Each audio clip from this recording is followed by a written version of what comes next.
Hey, what's up? Here we go on What If Renesmee Ruled the Vampire World. Let's get started. The wind crushed my white chalky lips. The hair on the back of my neck stood up, as I realized where I was. I hadn't been here since my early childhood. Well, what you could call my childhood. I stood there, heat cradling my hand in a supportive way. I closed my eyes and remembered their faces. White, paler than mine, chalkier than my father's. Their eyes were set deeply into their faces, with purple, almost bruise-like framing. The piercing red of their eyes had almost petrified me there and then. I had clung to my mother's back instinctively. We had all thought we were going to die. My uniqueness had caused this. I looked up into my Jacob's face. He was breathing in and out harshly. It was the first time here in years, for both of us. I stared at his face, unchanged in the past 7 years, and felt the same feelings I had then. I could not bear to live without my Jacob. I knew the way my face would look now was the look my mother and father shared from time to time. When they both felt that they were in private. Jacob, can we leave? My voice was barely above a whisper. I knew he could hear it. He nodded once and we turned to leave the clearing. His hands were shaking now. He closed his eyes and breathed rapidly. We walked the familiar path back to the big white house. Jacob's hands stopped shaking and we went up the stairs, and through the front door. My Aunt Alice and Rosalie were hovering over the computer suspiciously. Uncle Emmett was watching a game with Billy, surprise, whilst my mother and father lingered near the piano. Grandpa Carlyle and Nanny Esme were nowhere to be seen or heard. I walked through to the piano room where my mother and father sat. Bella. Brace yourself, my father said. He must have sensed something that I had not. My mother searched his face and grabbed his hand, turning her body towards us. Jacob, don't be scared to say what you were going to, please. You know you're like a brother or a son to me. My father's mind-reading skills were getting annoying as I was growing up. He suppressed a chuckle at my thoughts and stared at my mother again. Sure. So Bells, I wasn't going to do it this way, but I know Edward loves the dramatic side of life and he's quite traditional. Jacob looked over at my face and shyly smiled. It was an expression I had never seen before. Jake was never shy. So yeah, how do you fancy having a son-in-law? I looked at his face, my eyes bulging. My mother closed her eyes and breathed deeply, all the time my dad's eyes were on her. It was strange the pull they had to each other, but I understood it completely. Jacob didn't dare meet my eyes. I could hear Billy's breathing spike as Emmett told him what was going on. I waited for my mother to speak. Of course, Jake, we've, she glanced at my father, known this was coming for some time now. I just want my daughter, and obviously my best friend, to be happy. If Renesmee wants to be your wife, that is. Her voice trailed off into a question. How could she question Jacob's devotion to me, and my devotion to him? He turned to me and I knew what was coming. I didn't like a performance. I was much my mother's daughter in that way. His eyes met mine and for one tiny second I knew that the world could melt away and I wouldn't notice. He knelt onto one knee and took a square red box from his pocket. He opened it up and produced a white gold diamond ring. Renesmee Carly Cullen, will you marry me? His voice broke on the last word, as if he was unworthy. I would bully him for that later. I couldn't speak, so I nodded. Big crocodile tears spilled over from my eyes, and as he kissed me I forgot that I was in the presence of my parents. And my mind-reading overprotective father. He cleared his throat, as did my Uncle Emmett. I hadn't realized we'd been joined by my entire vampire family and some members of Jacob's pack. I looked down at the floor. A slight blush filled my cheeks. And as perfect as this moment was, I couldn't help but wonder how long Jacob had been thinking this. I looked over at my father, who mouthed 2 weeks behind Jake's back. I smiled in response. Alice came and stood by my side and wrapped her arms around me. Congrats, Ness, she chimed. You'll be the first 9-year-old to have ever fallen in love and got married, she giggled. I didn't really like it when people used my actual age. And it wasn't like my mother resented it, it was because I felt so much older than that. I didn't compare at all to my age group. The only similarity I had with them was that we were born in the same year. I was your average 18-year-old physically now. And I would only mature to be 20 averagely. My mother's arms replaced Alice's. Her eyes were a tender gold, and just as my father did, I often wondered what she was thinking. I love you, Nessie, more than my own life. I know Jacob will make you happy. I wish you all the best in the future. Her tone reminded me of Esme's voice, loving and devoted. She looked up at my father and smiled serenely. He wound his way through the crowd of my family. He placed his hand on Jacob's shoulder and smiled warmly. He made his way towards me. The expression on his face was unusual. You just have so much of your mother in you, Nessie, that's all. It's nice that her human beauty wasn't completely lost. I am so happy for you, sweetheart. I know Jacob will make you happy. He brushed my hair from my face and kissed my cheek. He moved back to my mother's side and I was congratulated by everyone else. I saw Alice's eyes glint with ideas, and before I could catch my breath, both my father and my mother said no, Alice. And chuckled. I touched my hand to her face. I showed her what I wanted my wedding to be like. It wasn't very different from what my parents' wedding was like. There were 4 main differences. I wanted a modern dress. Jacob was in a different type of suit. It was at a church and I wanted to go somewhere warmer for my honeymoon. I saw my father exchange a look with my mother and whisper something he thought I couldn't hear, but I could.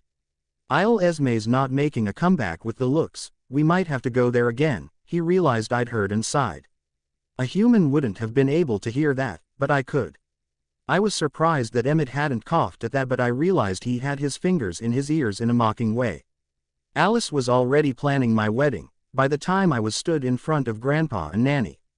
Carlyle placed his hand on my shoulder and looked at my face for a slight moment. His face spread into the widest of smiles. He embraced me and whispered, "You've made us all so proud, Renesmee." He turned towards Jacob and smiled as warmly. "Don't break her heart, Jacob. You'll have 8 angry vampires on your tail if you do." Emmett chimed, winking. The congratulations soon evaporated and left me in need of a talk with my mother. We walked at a slow pace through the forest. We didn't speak much. I didn't know how to say the words, never mind show her what I wanted to say. "Renesmee, what's bothering you? I've not seen you like this since you realized you had a thing for Jacob." She continued to stare at my slightly alabaster complexion. No doubt looking for the hint of telltale blush that had betrayed her, in her human life, of course. "Well, this is going to make things different, isn't it?" I kept my eyes to the floor. "Yes, you'll no longer be a Cullen, you'll be a Black. And you may choose to live away from us. But nothing else is to really change, if you don't want it to." She bit into her granite lip and looked away. I knew my mother too well. This was another one of her selfless thoughts. Unfortunately, that's not where my mind was. My mind was in the gutter. "I don't mean that, Mama." I winced and heard her intake of breath. It didn't sound surprised. "Is this a sex thing?" I should have guessed. She laughed and stopped walking. As comfortable as I was with my mother, this was a topic I did not want to discuss. I turned slightly rose and shook my head. "I'm not worried about that as much as I should be, I guess. I know that Jacob loves me. No, what I'm worried about is," her eyes grew wider with speculation, urging me to continue. I swallowed. "No, it's about them." She became stiller than normal when she realized who I meant. "They were hated amongst all our family and close friends." "What about them?" Her nostrils flared and I could tell she was putting her shield reflexively around me. "Well, what if I get pregnant and have a baby? This baby is going to be more unique than even I am. It'll be quarter vampire, a quarter mortal and half wolf. I mean, which vampire has ever thought, oh, I'll just go breed with this human, and then force my offspring to mate with a werewolf? I know they are shapeshifters, but the vampire doesn't," and my mother held up one finger. "Renesmee, stop. You need to relax, you'll make yourself ill. First things first, are you pregnant?" She raised one eyebrow and then looked me over, cataloging any changes. "No, I'm not, but one day I might be. I want a baby, and so does Jacob. And once we're married it might happen. I mean, we've not even I broke off, not wanting to go into too much detail. She seemed grateful. Mother brushed my cheek with her hand and smiled awkwardly. "This might not happen for some time yet. We don't even know if you can have children yet, Ness. We don't know if you and Jacob can have children together. So try not to worry about it until it happens. Jake will look after you, and we'll be there every step of the way, you know that." I smiled and showed her the picture in my head, the one I was reluctant to show her earlier. It was me and Jacob walking hand in hand down First Beach. My stomach was rounded. It was more of a longing than a dream. Does Jacob know how much you want to be a mother? I gulped again. I knew Jacob wanted a baby someday in the future, just not as immediately as I wanted one. I think I underestimate him sometimes. He will probably know. But I know Billy is dying for more grandchildren. She smiled, clearly satisfied with that answer. She took my hand and we bounded home to be with our destined other halves. When we entered the house, no one was in sight. I could faintly hear Jacob's heart upstairs, but everyone else was silent. Where is everyone? I asked my mother. We began to walk upstairs to where Jacob was. I'm actually not sure. They've probably gone hunting or car shopping. Your dad's been wanting a Lamborghini for some time now, and Emmett wanted a new Jeep because the other one's just not as fun anymore. She rolled her eyes. We were now stood outside what was once my father's room. It was now a games room of sorts. Jacob heard us and turned around to see us. He fluidly stood and kissed my mother's cheek. He mouthed thanks bells and grabbed my hand, pulling me quickly down the stairs. We went out the back door and near to the river. He looked at me and smiled. He suddenly stopped and spun me around, catching me in a kiss. It was a passionate kiss. One that made me lock my arms around him and never want to let him go. It was one that made my heart flutter so quickly that it became just a buzzing rather than a singing noise. He brushed my hair away from my face and then pulled away slightly to rub his nose to mine. He kissed the tip of my nose and smiled widely. I've been thinking, he began. Well, that's never good. You'll give yourself a headache. I teased, sliding my hand into his thick, black hair. He stuck his tongue out comically and rolled his eyes. What I've been thinking is, why don't we get married at night on the beach? On a full moon. I know it's silly, but I find it funny that real wolves only come out to play on a full moon. And also the thought of vampires in a church creeps me out a little. He winked and beamed at me. I thought about it. What he had imagined was pretty perfect. The water would be so tranquil and would shimmer in the moonlight. It would be ironic to be married on First Beach. It was where he and my mother had first met so many years ago, and without that meeting Jacob wouldn't be in my life. I could imagine how Alice would set all the seats out. The wolves on one side, my vampire family on the other. She would ensemble the aisle using candles and pebbles. Emmett would act bored, but we all would know that he was slightly moved. Grandpa Charlie would be relieved to see Jacob finally happy, and maybe a little disturbed that his 9-year-old granddaughter was getting married to a giant wolf. Billy would of course be thrilled. I wanted the picture that Jacob had put in my mind to actually happen. I wanted it badly. I hope Alice would see the change in plans and call off the cherub ice sculpture she'd ordered in secret. I smiled at Jacob, revealing all my teeth. My throat burned slightly. I was getting thirsty again. Is that a yes? He lifted my chin to see my expression more. With all my heart he kissed me again and then chuckled to himself. You getting all soft on me, Ness? He winked and grabbed my hand. We circled the house chatting for a while, before I remembered something. What did you thank my mother for? He looked at his feet before speaking. I could see something was bothering you, something that you wouldn't talk to me about, so I asked your mom if she'd see if you were okay. Sup, Ness? You know you can talk to me about anything. He met my gaze and squeezed my hand. Instead of telling him, I showed him the conversation I'd had with my mother. As I gave him the images, I stroked his face gently. His face became still as the last images played. When they finally finished, I dropped my hand, and my eyes. I felt really self-conscious all of a sudden. Oh, I see now. Renesmee, I want a baby too. He let all seriousness slip then. You know, we could get a head start on the procreating if you wanted. He winked at me. I stood up on my tiptoes to kiss him. Tempting. But I'd rather not have my father kill you. You know he likes to think I still have a soul, and sex before marriage is the key way to get rid of that. We'll just have to get married tonight or something. I laughed, but Jacob's face fell. I must have hurt him rejecting him. Jake, don't be sad. You know I want to. But if my dad finds out, then he'll kill you. And I just don't need that. His face suddenly formed into a smile and he mock punched my arm lightly. No harm, no foulness. Stop all this worrying. Your mum's right, it's not good for you. Anyways, we have plenty of time for fooling around. He winked and took my hand tightly in his. We strolled aimlessly for a while, not thinking about time or anything other than ourselves. The sun was finally beginning to set when I noticed how long we'd been gone. I didn't want to go back to the house yet, never mind my mother and father's cottage. I sighed. Jake glanced over at me, a smile playing around the corner of his mouth. We don't have to go anywhere yet, Ness. His smile widened at the thought of staying out longer.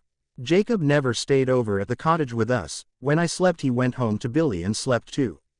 Yes we do, it's getting late. Mom and Dad will be worried, and you don't want to be late for Billy. I didn't like Jake upsetting his father, even though he was old enough to do as he pleased. Actually, they all know we're out late tonight. I promise. Do you wanna come and see my dad with me? He's missed you. I knew Jacob wouldn't lie to me, especially if it was something that would upset me or get me into trouble. I smiled at the thought of seeing Billy. He always had a story to tell that I had never heard. He'd once told me a story about my mother falling into the sea when she was a little girl. Grandpa Charlie had to jump in and grab her, and her only response was, "I'm fine, Dad." I had never seen my mother as a human, well, not for longer than a split second, but this didn't surprise me. Yes, okay, that would be nice, I said to Jacob. Forks flew past us quickly. I loved running with Jacob in his wolf form. He was so free and uninhibited. Plus it always meant his clothes exploded off of him, which allowed me to ogle. Once again, I was glad my father wasn't around. We reached the woods on the outskirts of La Push and slowed down. I stopped in Jake's backyard, near his rotting garage, and waited for him to pull himself together again. He walked out of the trees in a pair of denim crops and took my hand again. I heard the buzzing of Billy's TV and the gargle of the water running. He must be washing the dishes. We walked around to the front door. Jacob led the way in. My jaw dropped. Sat silently smiling at me were my mother and father, Alice and Rosalie. My father was wearing a tuxedo with a white tulip in the buttonhole. My mother was wearing a floor-length blue ball gown. The way my father looked at her made me slightly uncomfortable. He heard me and turned his head in another direction. Alice was wearing a knee-length purple prom dress. Rosalie, the most stunning out of everyone in the room, was wearing a hot pink floor-length backless dress that swirled around her open-toed shoes. But what really shocked me was Billy's attire. He was swathed in a black cotton jacket, with a white shirt and red tie. The water sound was clearly manufactured to throw us off. I glanced over to Jacob, who had a smile as big as the sun. He was in on it. What's going on? I barely spoke. My mother stood up and danced over to me. She grabbed my hand and dragged me through to Jacob's tiny bedroom. She pushed me down on the bed and shut the door. Murmurs disappeared out of the front door, which banged. I couldn't tell who'd left and who was still there, if anyone was. "How was your evening?" my mum said nonchalantly. "Fine. We walked places," I answered, confused. She paused for a second, thinking about something, and then sighed in defeat. She slumped on the bed next to me and grabbed my hand. "I'm really sorry for this. Don't blame us, or Alice for that matter." She listened to something my ears couldn't fully hear and laughed. "You love Jake. Jake loves you. Do you want to get married this evening?" The way she worded the sentence confused me. It was almost too laid back. Even more laid back than my mother had ever been. "Are you being serious?" I chided. This had to be a joke. But then, if it was, then why would everyone, including my new fiancé, do this? So it couldn't be. Of course I would. "Yes, I want to marry Jacob tonight." She smiled and hugged me. As if there would be any doubt about how serious I was about marry Jacob. The sooner the better. I was forced to close my eyes as I was led through to Billy's living room. Once we were there, Alice's hands replaced my mother's. She lowered me onto the couch and told me to open my eyes. Stood in front of me was Rosalie. In her hand she had a strapless, white dress. It was detailed with tiny pink gemstones, and things that looked like diamonds. Knowing Alice, they probably were. I permitted myself a quick glance around the room to see who had left. Billy and my Jacob were nowhere to be seen. Alice was at the small table spreading cosmetics everywhere. My mother and father were staring into each other's eyes in the corner. She was probably telling him something by pushing her shield away. I was speechless. I raised my hand to Rosalie's. I showed her a picture of me wearing the dress on my father's arm. I didn't know where I was to be married yet, so it was just in Billy's home. She smiled and kissed my forehead. "Let's get you ready then, Renesmee." She grabbed my hand and led me to sit at the table full of makeup and hair accessories. Alice had a huge smile on her face. I do love a wedding, she almost sang. I leant back and closed my eyes. I knew this would be simpler if she could just attack me. My throat hummed, remembering the fact that I'd not had any blood in a while. That would be amended soon enough though. I needed to get married and start my new life first. Bella, come here please, and start painting her fingernails. Edward, you can go and sort Carlisle and Esme out if you like. Be back in an hour though please, Alice continued with her instructions, but I was too preoccupied to concentrate. I'd never really understood why Alice was the party girl of my whole family, but she was, and she was very good at it. I sat there as still as physically possible whilst my face, hair and nails were all beautified. About an hour later, when I'd been finally allowed to open my eyes, the nerves set in. This was mainly because my father came home and was silent. All he did was stare at my mother and take commands from Alice. Didn't he approve of my wedding? Didn't he approve of Jacob? Or just me? Did he think I was wasting my life, marrying so young? He was about to say something when Alice dragged me back into Jacob's bedroom and began putting my dress on. She zipped it up at the back and then grabbed my hand again. Everyone close your eyes, she said, knowing full well they could hear her as plainly as I could, stood next to her. She slowly led me through to the room once again. Commanding everyone to open their eyes, she disappeared, only to return with a full-length mirror. Rosalie gasped at the sight of me. That was always a compliment. My mother jumped up and down and ran over to gently hug me. My father just smiled. I was getting worried now. Renesmee, you look beautiful, my angel. I'm just slightly overwhelmed with the fact that you are no longer my little girl, but today you become a woman. You've made me so proud, Renesmee, and I really don't know how to tell you all these things. He spoke so beautifully about me. I loved my father so much. I walked over to him and hugged him tightly. I heard Alice complaining about creasing my dress, but one hug wouldn't crease it. He kissed my forehead and then released me to go put my heels on. Once I had my shoes on, Alice stood me in front of the mirror. Edward told me off at your parents' wedding for not getting Bella to a mirror. So I'm making sure you see yourself this time. She stuck her tongue out at my father and told me to look at myself. The strapless dress fit me perfectly. The pink stones matched my nails. My hair was left curled but pinned to one side. The copper in my hair was highlighted with the color of my makeup. I'd never seen myself look so elegant before. I was in awe at how much Alice had managed to do, in such a small space of time. Everyone watched me eagerly to see my response. But I couldn't talk. I heard my father reassure Alice that I was very pleased to see myself looking like this.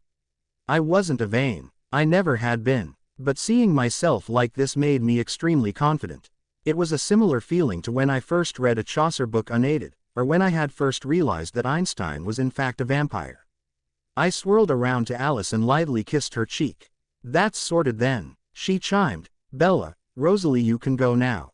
I shall join you once I check Edward knows where everything is. Rosalie hugged me gently and walked to the door, waiting for my mother. If it was possible for her to cry, she probably would have. Her bottom lip trembled and she wrapped her arms around me tightly. Marrying your father, and having you, are my best moments in life. Enjoy this, Renesmee. I'll see you soon. She smiled and then kissed my father passionately, before joining Rosalie and leaving. Alice handed me a bouquet of flowers. Most of them were either pink or white, to match my dress and shoes. Turning to my father, she handed him a small bag and said, "For the love of God, Edward, don't lose these. Remember at 8:15, start walking. You'll get there for 10 minutes too. Don't move until you hear Rosalie." She turned to me and smiled. "Right, that's everything. Have fun tonight, Ness." With those her parting words she skipped merrily out of the door, leaving me and my father alone, in the ancient Quileut's house. I paced up and down Billy's kitchen. There was no need for me to speak around my father. He would know the questions I'd want answering. This was so useful to me at times, especially when I was so nervous I didn't know if I could speak. He walked over to me and steered me to the sofa. He sat me down gently and stared into my eyes. "Nessie, calm down. This stress isn't good for you. What's to worry about, sweetheart? You love Jacob, don't you?" I was so happy that my father was there for me, when many other fathers had abandoned their children. "With all my heart, Dad. I truly do. He smiled and stroked my face. Well then, there's nothing to worry about. You're your mother's daughter, you know Renesmee. Before our wedding, I could hear her begging Grandpa Charlie not to let her fall. She was a hurricane of worry, but when she saw me there, waiting for her, everything changed. Her face lit up and she gave me the biggest smile I'd ever seen on her face. We are destined to be together, just like you and Jacob are. Nessie, tonight is going to be one of the best nights of your life. Enjoy it. He kissed my forehead and gently lifted my hand. I love you, Dad. He smiled and helped me stand. I love you too, my angel. Are you ready? It's time. I nodded, not trusting my voice still. I wound my arm around his and we began to walk out of Billy's home. My father locked the door behind us, smiling reassuringly all the time. I didn't know whether we needed a car, or we intended to run to wherever we were going. I didn't think we'd be running. Alice would have killed us if my dress was even slightly snagged. There was no car in sight. I glanced quickly over at my father who winked at me. I guess I was getting no answers just yet. We walked down through the center of La Push. I knew where we were going now. I'd walked this way with Jacob many times before. The conversation we'd had earlier in the day rang through my head. What I've been thinking is, why don't we get married at night on the beach? On a full moon. I know it's silly, but I find it funny that real wolves only come out to play on a full moon. And also the thought of vampires in a church creeps me out a little. We were headed to First Beach. My father nodded and tucked my arm around his tighter. We weren't far from the beach now. The small houses were beginning to disappear. I glanced up at the moon. It was a full moon. Jacob had prepared this perfectly for me. 2 weeks my father said he'd been planning to propose. Did that mean he'd been planning my wedding for 2 weeks too?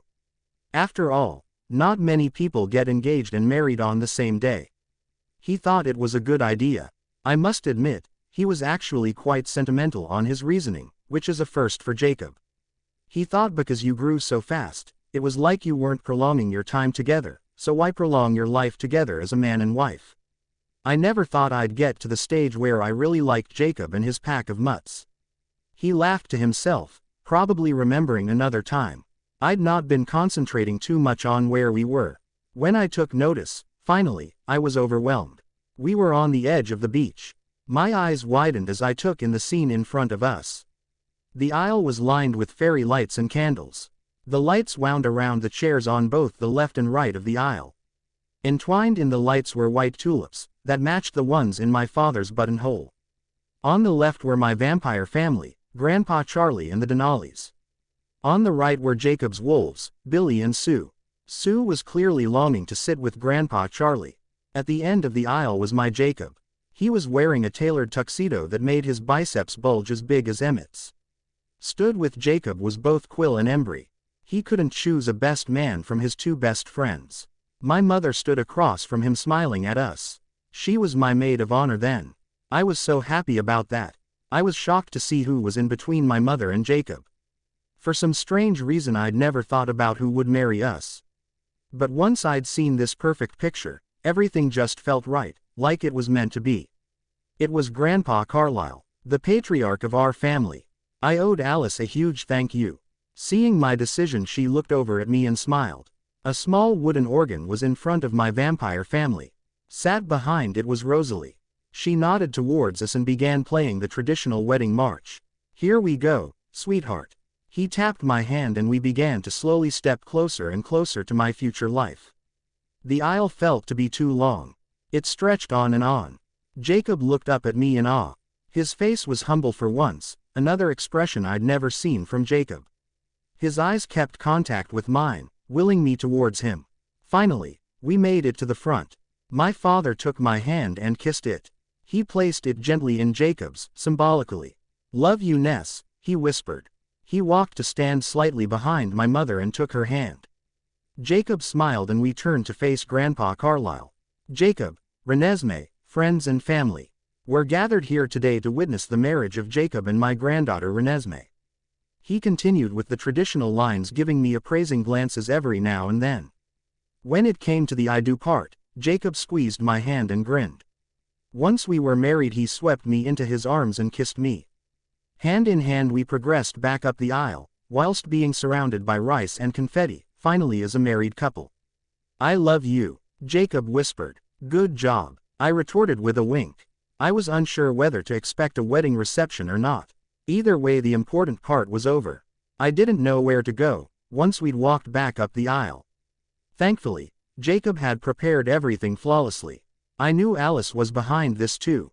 Jacob, with his hand in mine, led me further up the beach for a walk. He wouldn't let me look behind us. I trusted him implicitly. "How do you feel, Mrs. Black?" "How weird's that?" he snorted. I laughed along with him. It did sound strange. I'd been so used to Renesmee Cullen, and now I was going to have to adjust to Renesmee Black. It did have a certain ring to it. I like it. It is weird though. Guess we'll have to get used to it. We have a lot of time. Speaking of which, are you going to spend this time walking, or kissing me? He turned around and kissed me softly on the lips. At first I wondered what was wrong with him. Jake never kissed me softly. But then he pulled away and whispered, "I'm saving it up for tonight, Ness." My heart fluttered crazily. He put his hand on my lower back and led me further up the beach. We'd walked for about 20 minutes, when Jacob's phone buzzed. I heard Alice say, "Jacob, you can bring her back now," and then realized that I could hear her, "I can't wait to hug you, Nessie." Jacob put his phone back in his pocket and we turned around. We got closer to where we had been married, but it looked completely different. There was no aisle, and no chairs.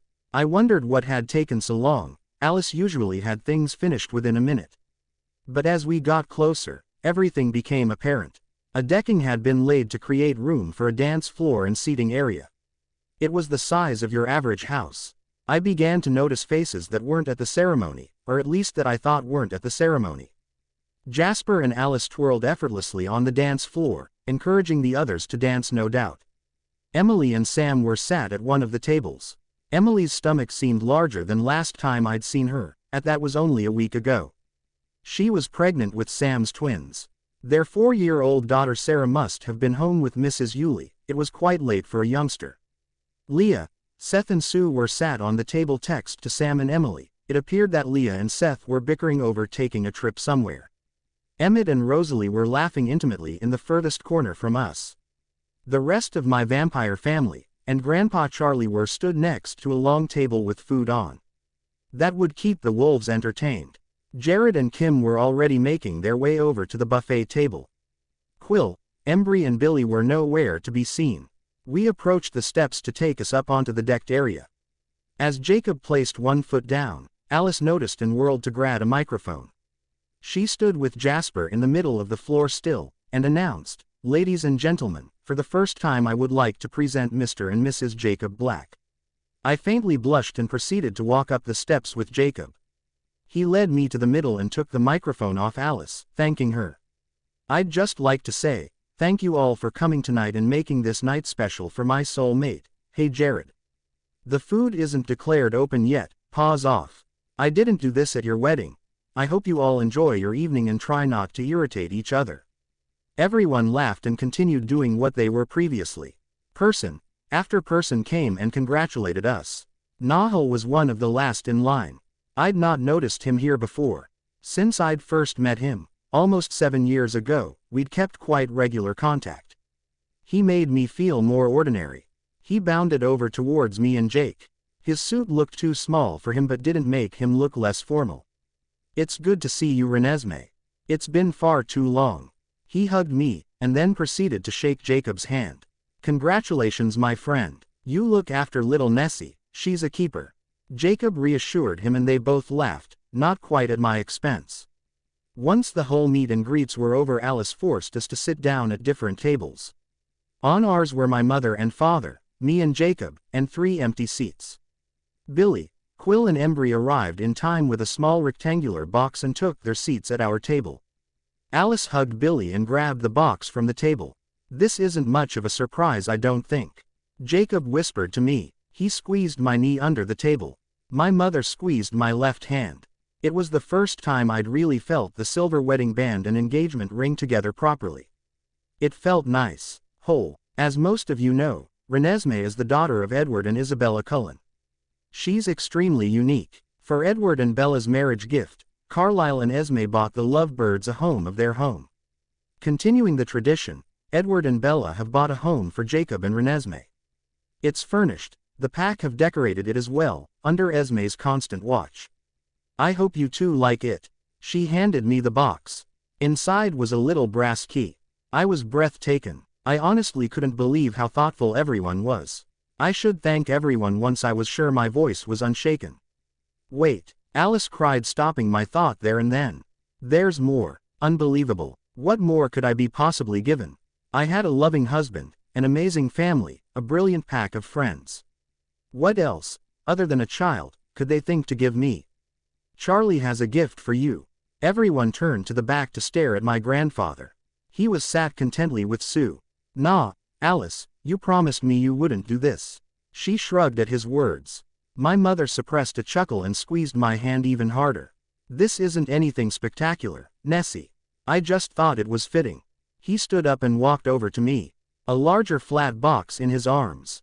You don't have to look at it now if you don't want to, I won't be offended. I reached out for it and took it in my arms. I pulled the wrapping off of it and peered inside. In ornate silver writing were the words, Renesmee Carly Cullen, Memory Book. I opened it to find pages and pages of photographs. The first one was filled with pages of my mother, as a human baby, a human child, a human teen and then a vampire, wife and mother. The second were pictures of my father. There weren't as many, and obviously none from when he was human. The rest documented my growth and rapid aging. The last 5 pages were left blank. Future's what you make it, sweetie. He kissed my forehead, clearly uneasy with the sentimental moment, and walked back to his seat. I almost cried there and then. Out of all the people in my life, Grandpa Charlie was the one I'd least expect to produce such a beautiful momentum. I held the tears in and held Jacob's hand for support. I sat the book down on the table and mouthed, "Thank you so much, Grandpa." Towards my grandfather. The buffet was opened shortly afterwards. The wolves ate everything apart from one small plate I had. I'd much rather have had a lion, but that's not polite in the company of my human grandfather, father-in-law or step-grandmother. Everyone began to dance and twirl to the music that played throughout the night. I was beginning to get sleepy when I was forced back up to Billy's house to get changed. I went with my mother, who all the way apologized about all the attention I was receiving, and all the fuss Alice was making. She helped me get my dress off and fluff my hair out. With hair as curly as mine was, that didn't take much doing. She unzipped a large dress bag and handed me a pink knee-length dress. It was the same color as my nails. Alice's coordination was flawless. She grabbed my hand and we ran back down to the beach. I began to wonder how they'd got permission to do this. Some part of my mind reminded me that my vampires were filthy rich with a psychic to know when the police were coming. Once at the beach, Jacob was already in jeans and a white cotton versus neck shirt. I grabbed his hand as soon as I was near enough. Alice handed me my bouquet and demanded that I threw it. I aimed for Leah. The woman deserved some happiness in her life. Once that was over with, I was hurried to the edge of the beach where Jasper acted as a chauffeur. I climbed in next to Jacob, waving goodbye to my friends and family. The last face I focused on was my mother's. She seemed proud of me. She was looking up at my father in the most loving, adoring way. It seemed hard to believe they'd been married for 8 years. I secretly hoped that Jacob and I would be just like them in a way. Utterly perfect for each other, every way possible. Jasper turned on the radio.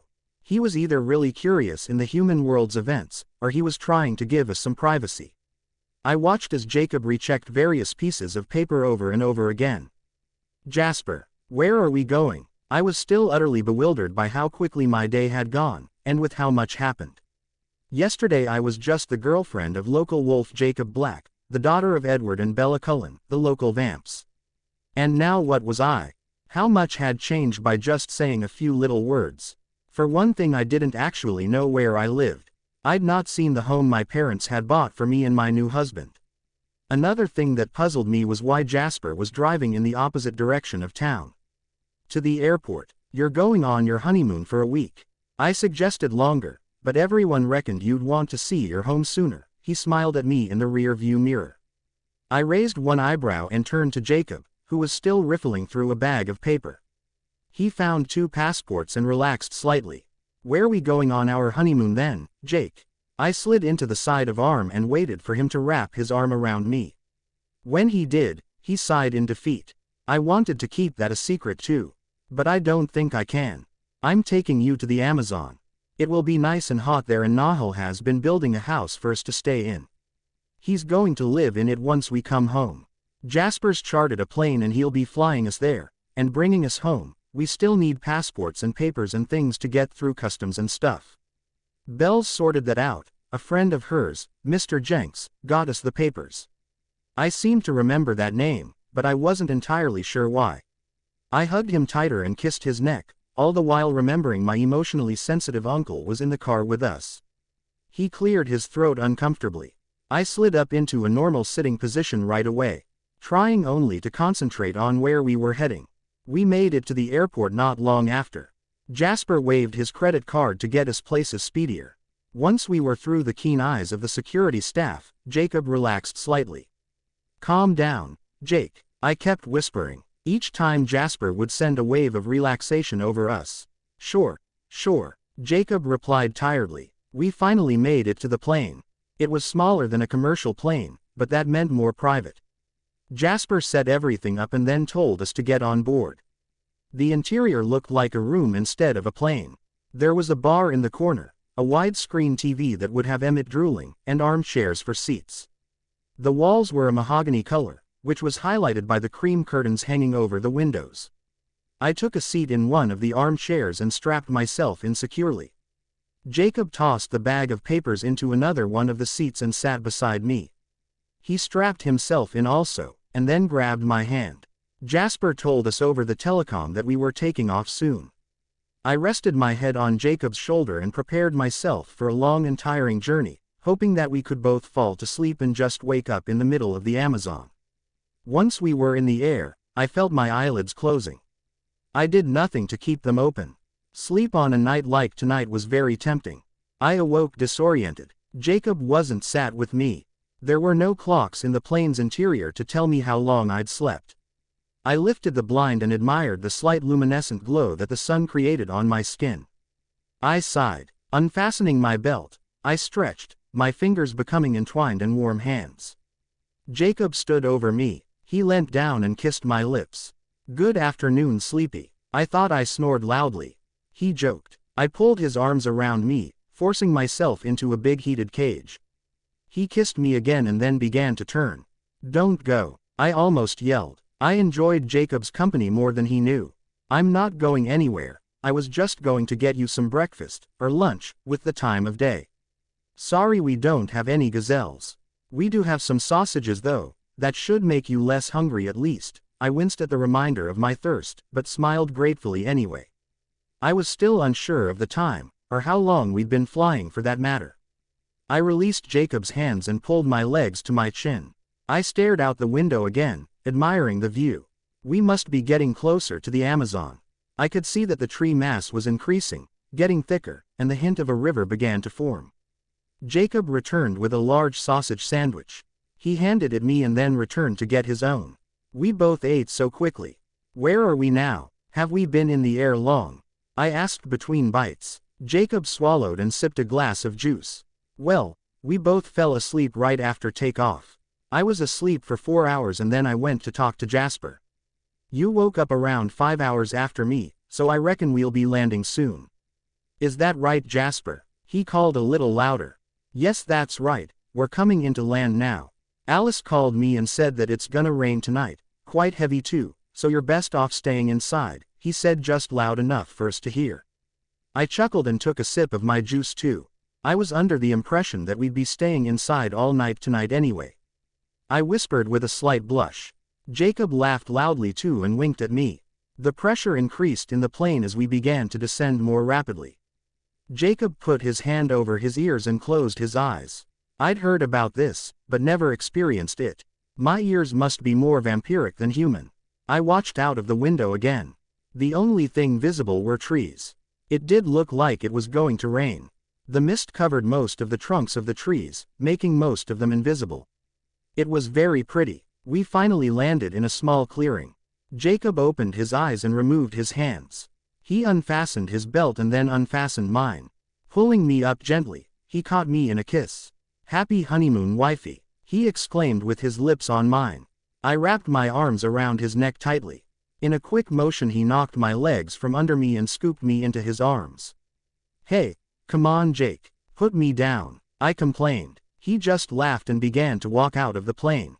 Once we were outside, Jasper ran around to meet us. Jake held me with only one arm and grabbed one of 5 suitcases in his other hand. Jasper held the other 4. We walked for about 5 minutes through the trees when a large wooden house became noticeable. Jasper ran ahead of us and opened the door. He placed our suitcases further inside. Jacob kissed me and stepped through the threshold, finally setting me on my feet. Right then, Jasper began, "I'll meet you guys here in a week. Oh, and try the jaguars and leopards, Nessie, they're brilliant. Have, fun with that." Jasper was gone in a flash. The house was a lot bigger than it looked. We were stood in the kitchen, which matched the exterior perfectly. Everything looked like it was made of wood, except from the refrigerator and the stove. I walked through to the living area. Esme clearly had some design influence here. It was all a creamy, white color with expensive-looking furniture. The floor was uncarpeted and varnished, continuing the Amazon theme. I thought Nahul lived here. This taste was far too expensive to be Nahul's. Jacob laughed and spun me around in his big, burly arms. "He will do once we return home. Esme designed it with us in mind, and then Nahul will live here and probably redecorate. Waste not, want not," he shrugged. I stretched up on my toes and placed my lips on his effortlessly. I ran my fingers into his thick, black hair. His hand slid down to the bottom of my back, pulling me closer to him. I pressed one of my hands on his chest and pushed him back through the open door. He figured where I was headed and led the way into the huge bedroom. I pushed him down onto the brown bed, which matched his russet skin perfectly. I began to kiss him again, but he stopped. "I love you more than anything, Renesmee," he breathed, and then pulled me down with him. Jacob's chest was so warm. I always wondered what my skin felt like to him. I drew patterns on his russet skin with my fingernail. I was pretty sure that he was still awake. He was breathing in and out evenly, and as of yet, there was no snoring. I peeked up at him through the gap of my fringe. He was looking at me. I'd never seen his eyes like this before, they were huge and almost glittering. He looked happy. I smiled nervously back at him and then nuzzled back onto his chest. His lips touched my hair and his arms wrapped around me. I sighed and closed my eyes. I was expecting to feel relieved and satisfied after finally making love to Jacob, but I didn't expect to feel more than that. I felt whole. It was like every little piece of my life had come together in an amazing way, and the life I faced before me was greater than anything else I'd ever experienced. I would still have my family, my soulmate, and one day possibly children.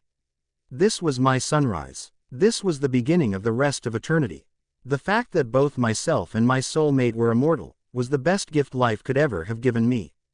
Jacob slid us up into a sitting position and adjusted me so that I was comfortable. "How do you feel?" I whispered, breaking the silence. His lips touched my hair again. "Like your dad's gonna kill me."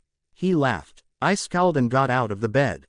Finding my clothes along the way, I began putting my dress, that was thrown over the dressing table, back on. "Ah, don't be like that, Nessie. Come back to bed," he moaned. I ignored him and tried to find my shoes.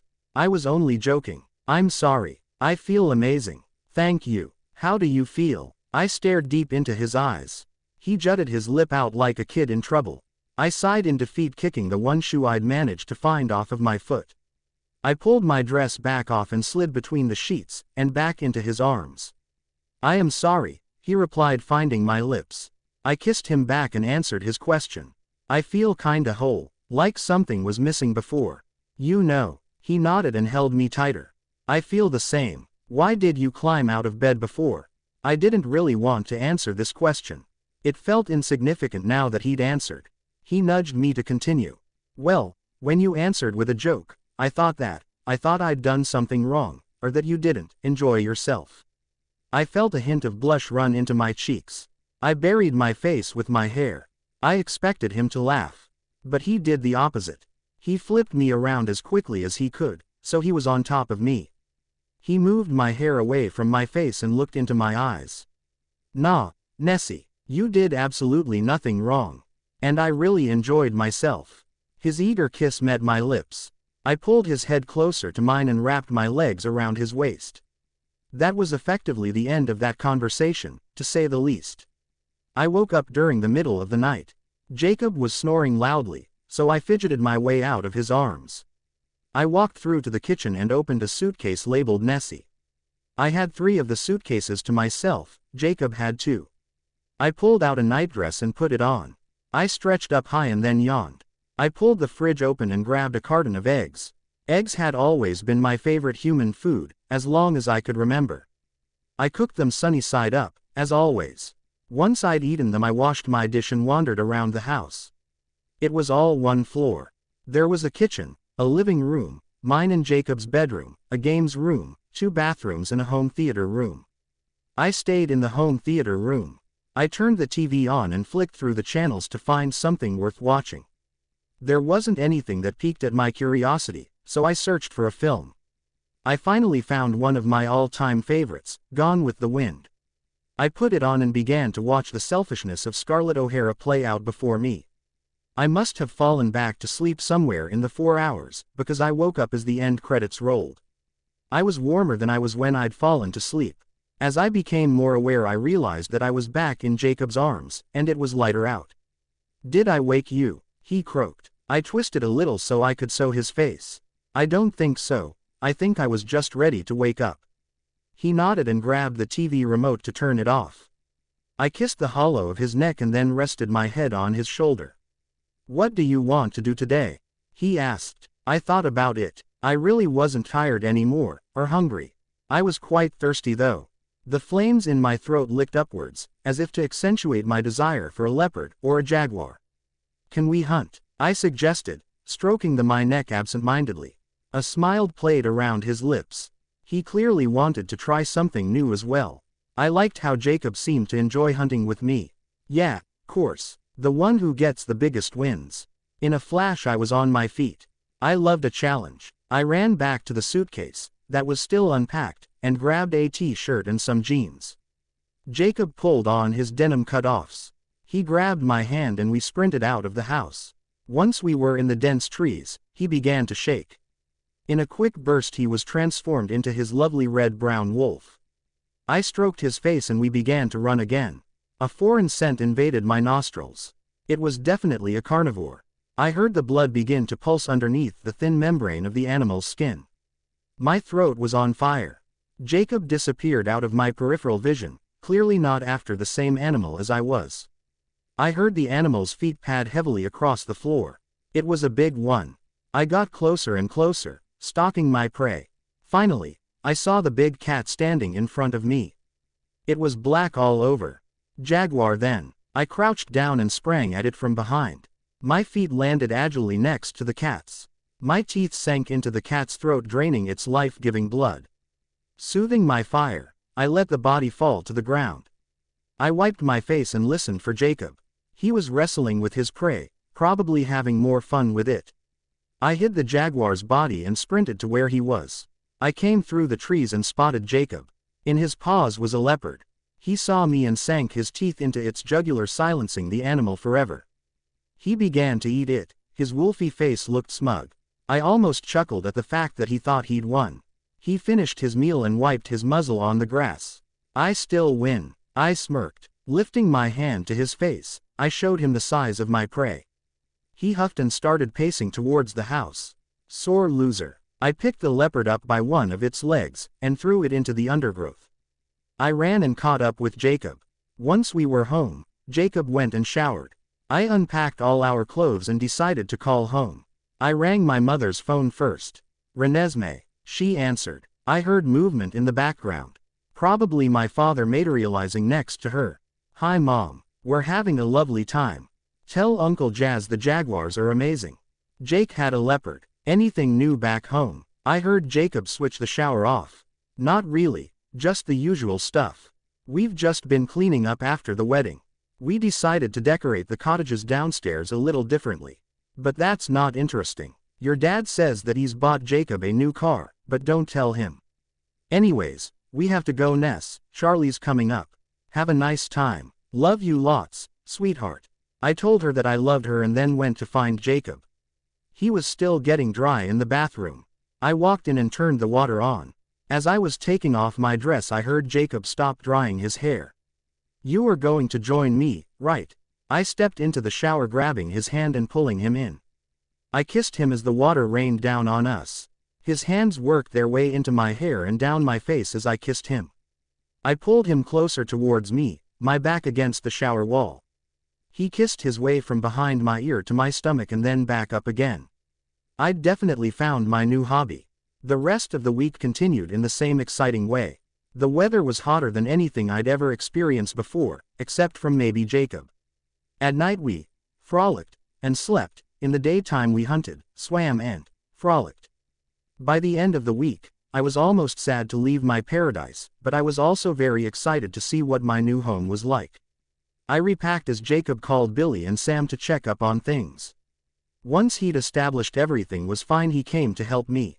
We packed all 5 suitcases in 15 minutes. Being super fast compared to a human was extremely handy. We placed the suitcases by the door, ready for when Jasper came. I double-checked everywhere and returned to stand by the door and Jacob. I leant up and kissed him. Thank you for a brilliant week, hubby. I smiled. He laughed and wrapped his arm around my waist. You're very welcome, Mrs. Black. Are you excited to see the house? I'd never seen Jacob so free and happy before. Yeah, I keep trying to imagine what it's like, but I can't. I know it will be perfect whatever it's like. I forgot to tell you, my dad's bought you a present. I'm not going to tell you what it is. You can be as curious as I am about the house now. I smiled wickedly. Jasper lightly knocked on the door and walked in. We all grabbed a suitcase or two and made our way back to the plane, and back to Forks. The journey home was long and frustrating. When we finally pulled up to the big white house, I was so undoubtedly relieved. I grabbed Jacob's hand and almost dragged him inside. Alice had told them all we were near. All my vampire family, Grandpa Charlie, Billy and Sue were waiting for us. I guess the wolves didn't need to know how it went. Jacob transformed that much whilst we were away. They probably knew everything anyway. I shuddered at the thought of how much exactly they did know. The first arms I ran into were my mother and father's, then Esme's. One by one my family all welcomed us home. The last person I hugged was Billy. He had a huge smile on his rustic face.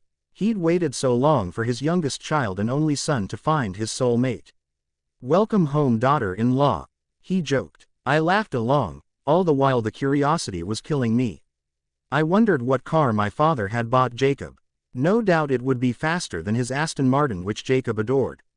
I sometimes wondered whether he loved that car more than me. My dad suppressed a chuckle at my thoughts and then put his arm around Jacob's shoulders. Jacob, my son, I have a present for you. I'll lead the way. No fair. I'd been waiting longer for my present. Everyone assembled outside of the infamous Cullen garage. Pressing the button on the keys, my father pulled Jacob towards a beauty. I knew this car very well. My father had raved over it with Jacob for months. He'd considered buying himself one many times. It was a Lamborghini Murcielago. The body was a sleek and sophisticated white. The glass was tinted so we could ride in it too. It screamed elegance. I looked over at Jacob's salivating face. He never looked at me like that. I rolled my eyes and waited for his mouth to close. Edward, you bought me, wow, was all he managed to say. Everyone laughed. After another 5 minutes of watching my husband practically make love to the car, I couldn't handle my suspense. Can someone show me where I live now, please?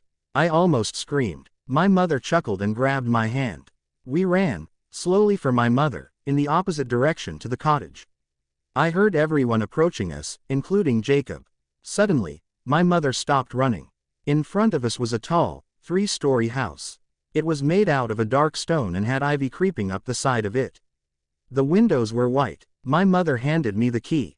I waited for Jacob to catch up. I expected him to catch his breath in surprise, as I had.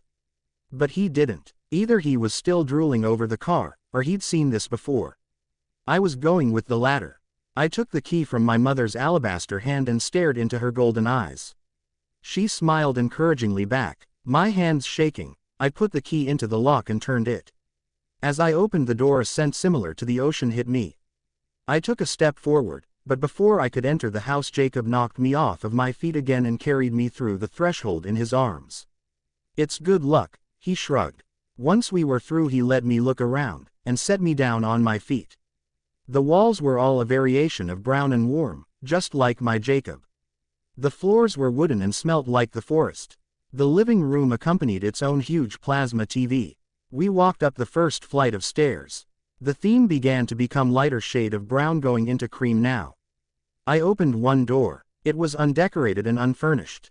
I looked at my mother, puzzled. "If you ever have children, they can sleep here. If not, Jacob has a guaranteed games room," she explained. I was awfully touched at that idea. I opened another door. It was a blue and white bathroom. It reminded me of the sea. The other room on this floor looked like a library. It had all my mother's favorite books, and my father's favorite music collection, with one huge sofa against the left wall. We proceeded up the second flight of stairs quicker than the others. There was only one room on this landing. I opened the big oak door. Sat in the middle of the white bedroom was a 4-poster bed. Layers of white chiffon flowed beside it with garlands of tulips interlaced. It was beautiful. When I turned around to thank everyone, the only one remaining was Jacob. He closed the oak door behind him. He smiled as he approached me, slower than ever. I took a step towards him. His lips met mine urgently. My hands, as always, gripped tightly into his hair, forcing him to be closer to me. I grabbed the bottom of his shirt and threw it off his muscular chest. He did the same with mine. Falling down onto the huge bed, we forgot everything other than ourselves. We made our way into the kitchen afterwards. We were both famished. I made a chicken risotto. We ate slowly whilst talking and discussing things that we should check up on. Jake felt the need to see how Emily was going. She was nearing her due date. I agreed to go with him. I loved spending time with Emily and Sam. Little Sarah was also a treat to visit.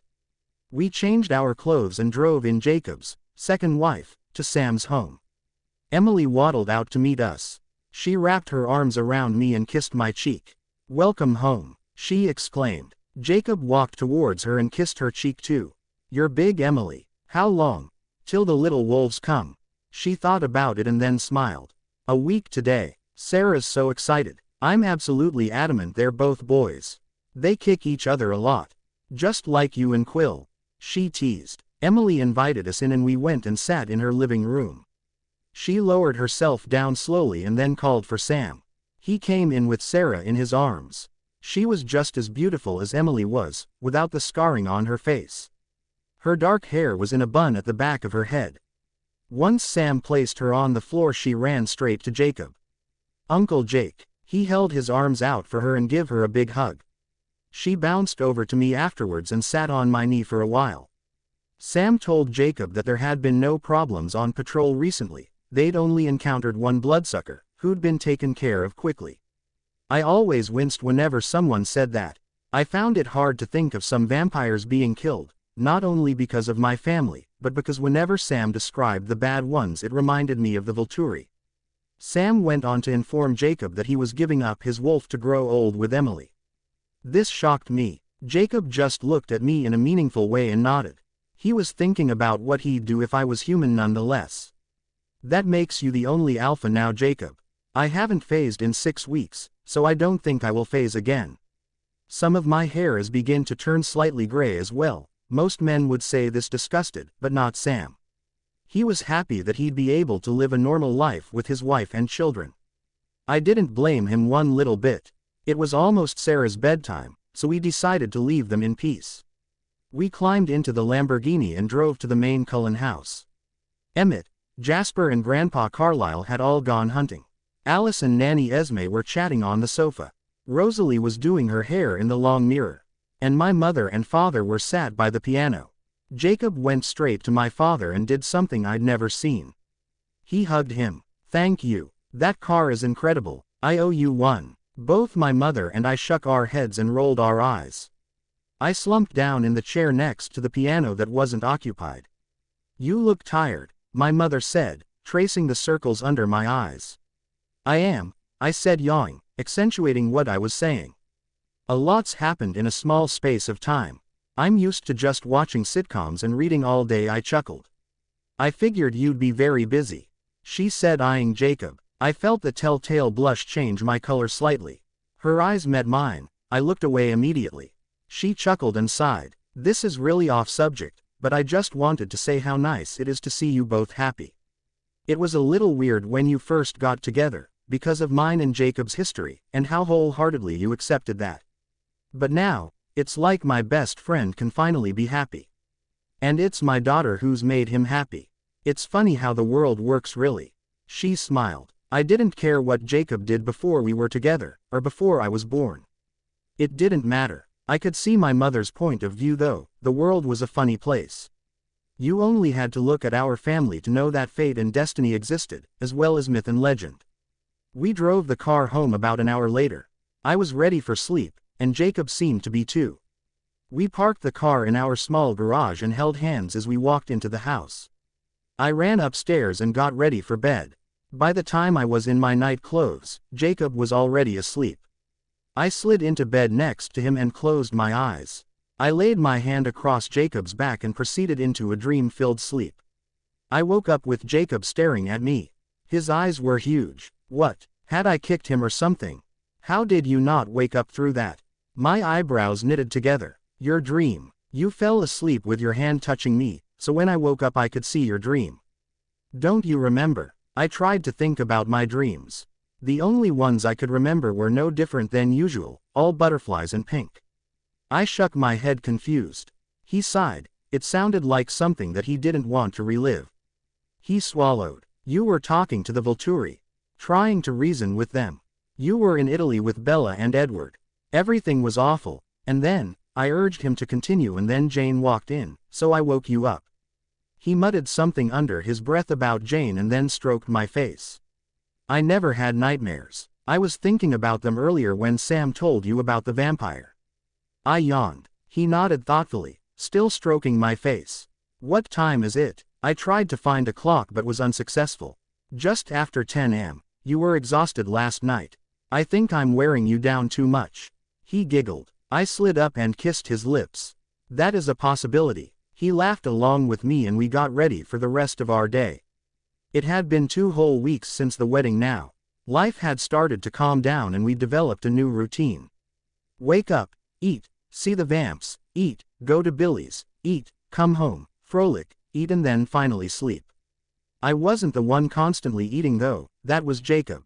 I still struggled to see how he could eat as much as he did. He always seemed to have something edible in his hand. I was honestly loving life at the moment. Even though we did the same things every day, it was nice to spend time together. Quite frankly, we were losing track of time. We were going to have to slow down. We went over to my parents' cottage instead of the big white house. Everyone was hunting other than them today. We walked inside and closed the door. My father rushed down the stairs to see us. He kissed me on the cheek and patted Jacob's back. My mother was nowhere in sight. Renesmee, don't forget it's nearly your mother's birthday. My father reminded me. This shocked me a little. What date was it? It's the 4th of September today. Your mother's birthday is in exactly a week. My face went blank. I couldn't even think. Jacob turned me a little to see my face. Ness, what is it? He brought me out of daydream. I tried not to think. I couldn't tell my father anything. Where's my mother? I looked at my father. He looked confused at the fact I was going through the alphabet in my head. At Charlie's, why? In a flash I was out of the door and running towards Jacob's Lamborghini. I dove in it and drove to my grandpa's house. I pulled up outside, knowing that Jacob and my father would be here any second. I ran inside. Mom, I called. She was sat in the living room chatting with my grandfather. She looked at me and excused herself. She dragged me through to the kitchen. I'm just so lost. Did you know today was the 4th of September? I almost cried. That means, well, that means, I couldn't say the words. As much as I'd always wanted this, it shocked me to my very core. If I'd have known the date straight away, if I'd not been getting lost in routine, I could be celebrating now. Renesmee. She put her arms around me and stroked my hair. I think I'm pregnant. I finally said. I'm happy, but so scared. What if the Volturi want to take my baby, like they wanted to take me. What if they want to kill it? I was almost hysterical. She shushed me and rocked me slowly. I heard Jacob and my father arrive. My mother held a hand up towards them, and walked me through the back door. We walked up the path into the forest. Before you get this worked up, we need to make sure. Have you done the math right? She asked. I nodded. Right then, we need to go to a pharmacist's. She began to run, but I couldn't make my feet move. She swung me on her back and ran to the outskirts of the forest with me. She told me to stay where I was, and went into the town center. I stood there motionless. I didn't know what to do. Of course I wanted a baby. I always had done. I was just utterly terrified that the Volturi would come back and take away every little bit of happiness I'd ever had. I hated them. I hated them with a passion. She returned a couple of minutes later with a bag full of pregnancy tests. I don't even know if these will work. But we have Carlisle if not. She smiled. She put me on her back again and ran with me to the deserted cottage. She stood me of my feet outside the bathroom and handed me the bag. I walked inside and took a test. The next 3 minutes were most possibly the longest of my life. I paced and paced and paced. Finally, I walked outside to meet my mother, pregnancy test in hand. I flipped it over and read out loud the word, pregnant. I jumped for joy. I was going to have my baby after all. But what did that mean with the Volturi? They would want my baby too. I won't let them take your baby, Renesmee. That's my grandchild in there. She said, pointing at my stomach.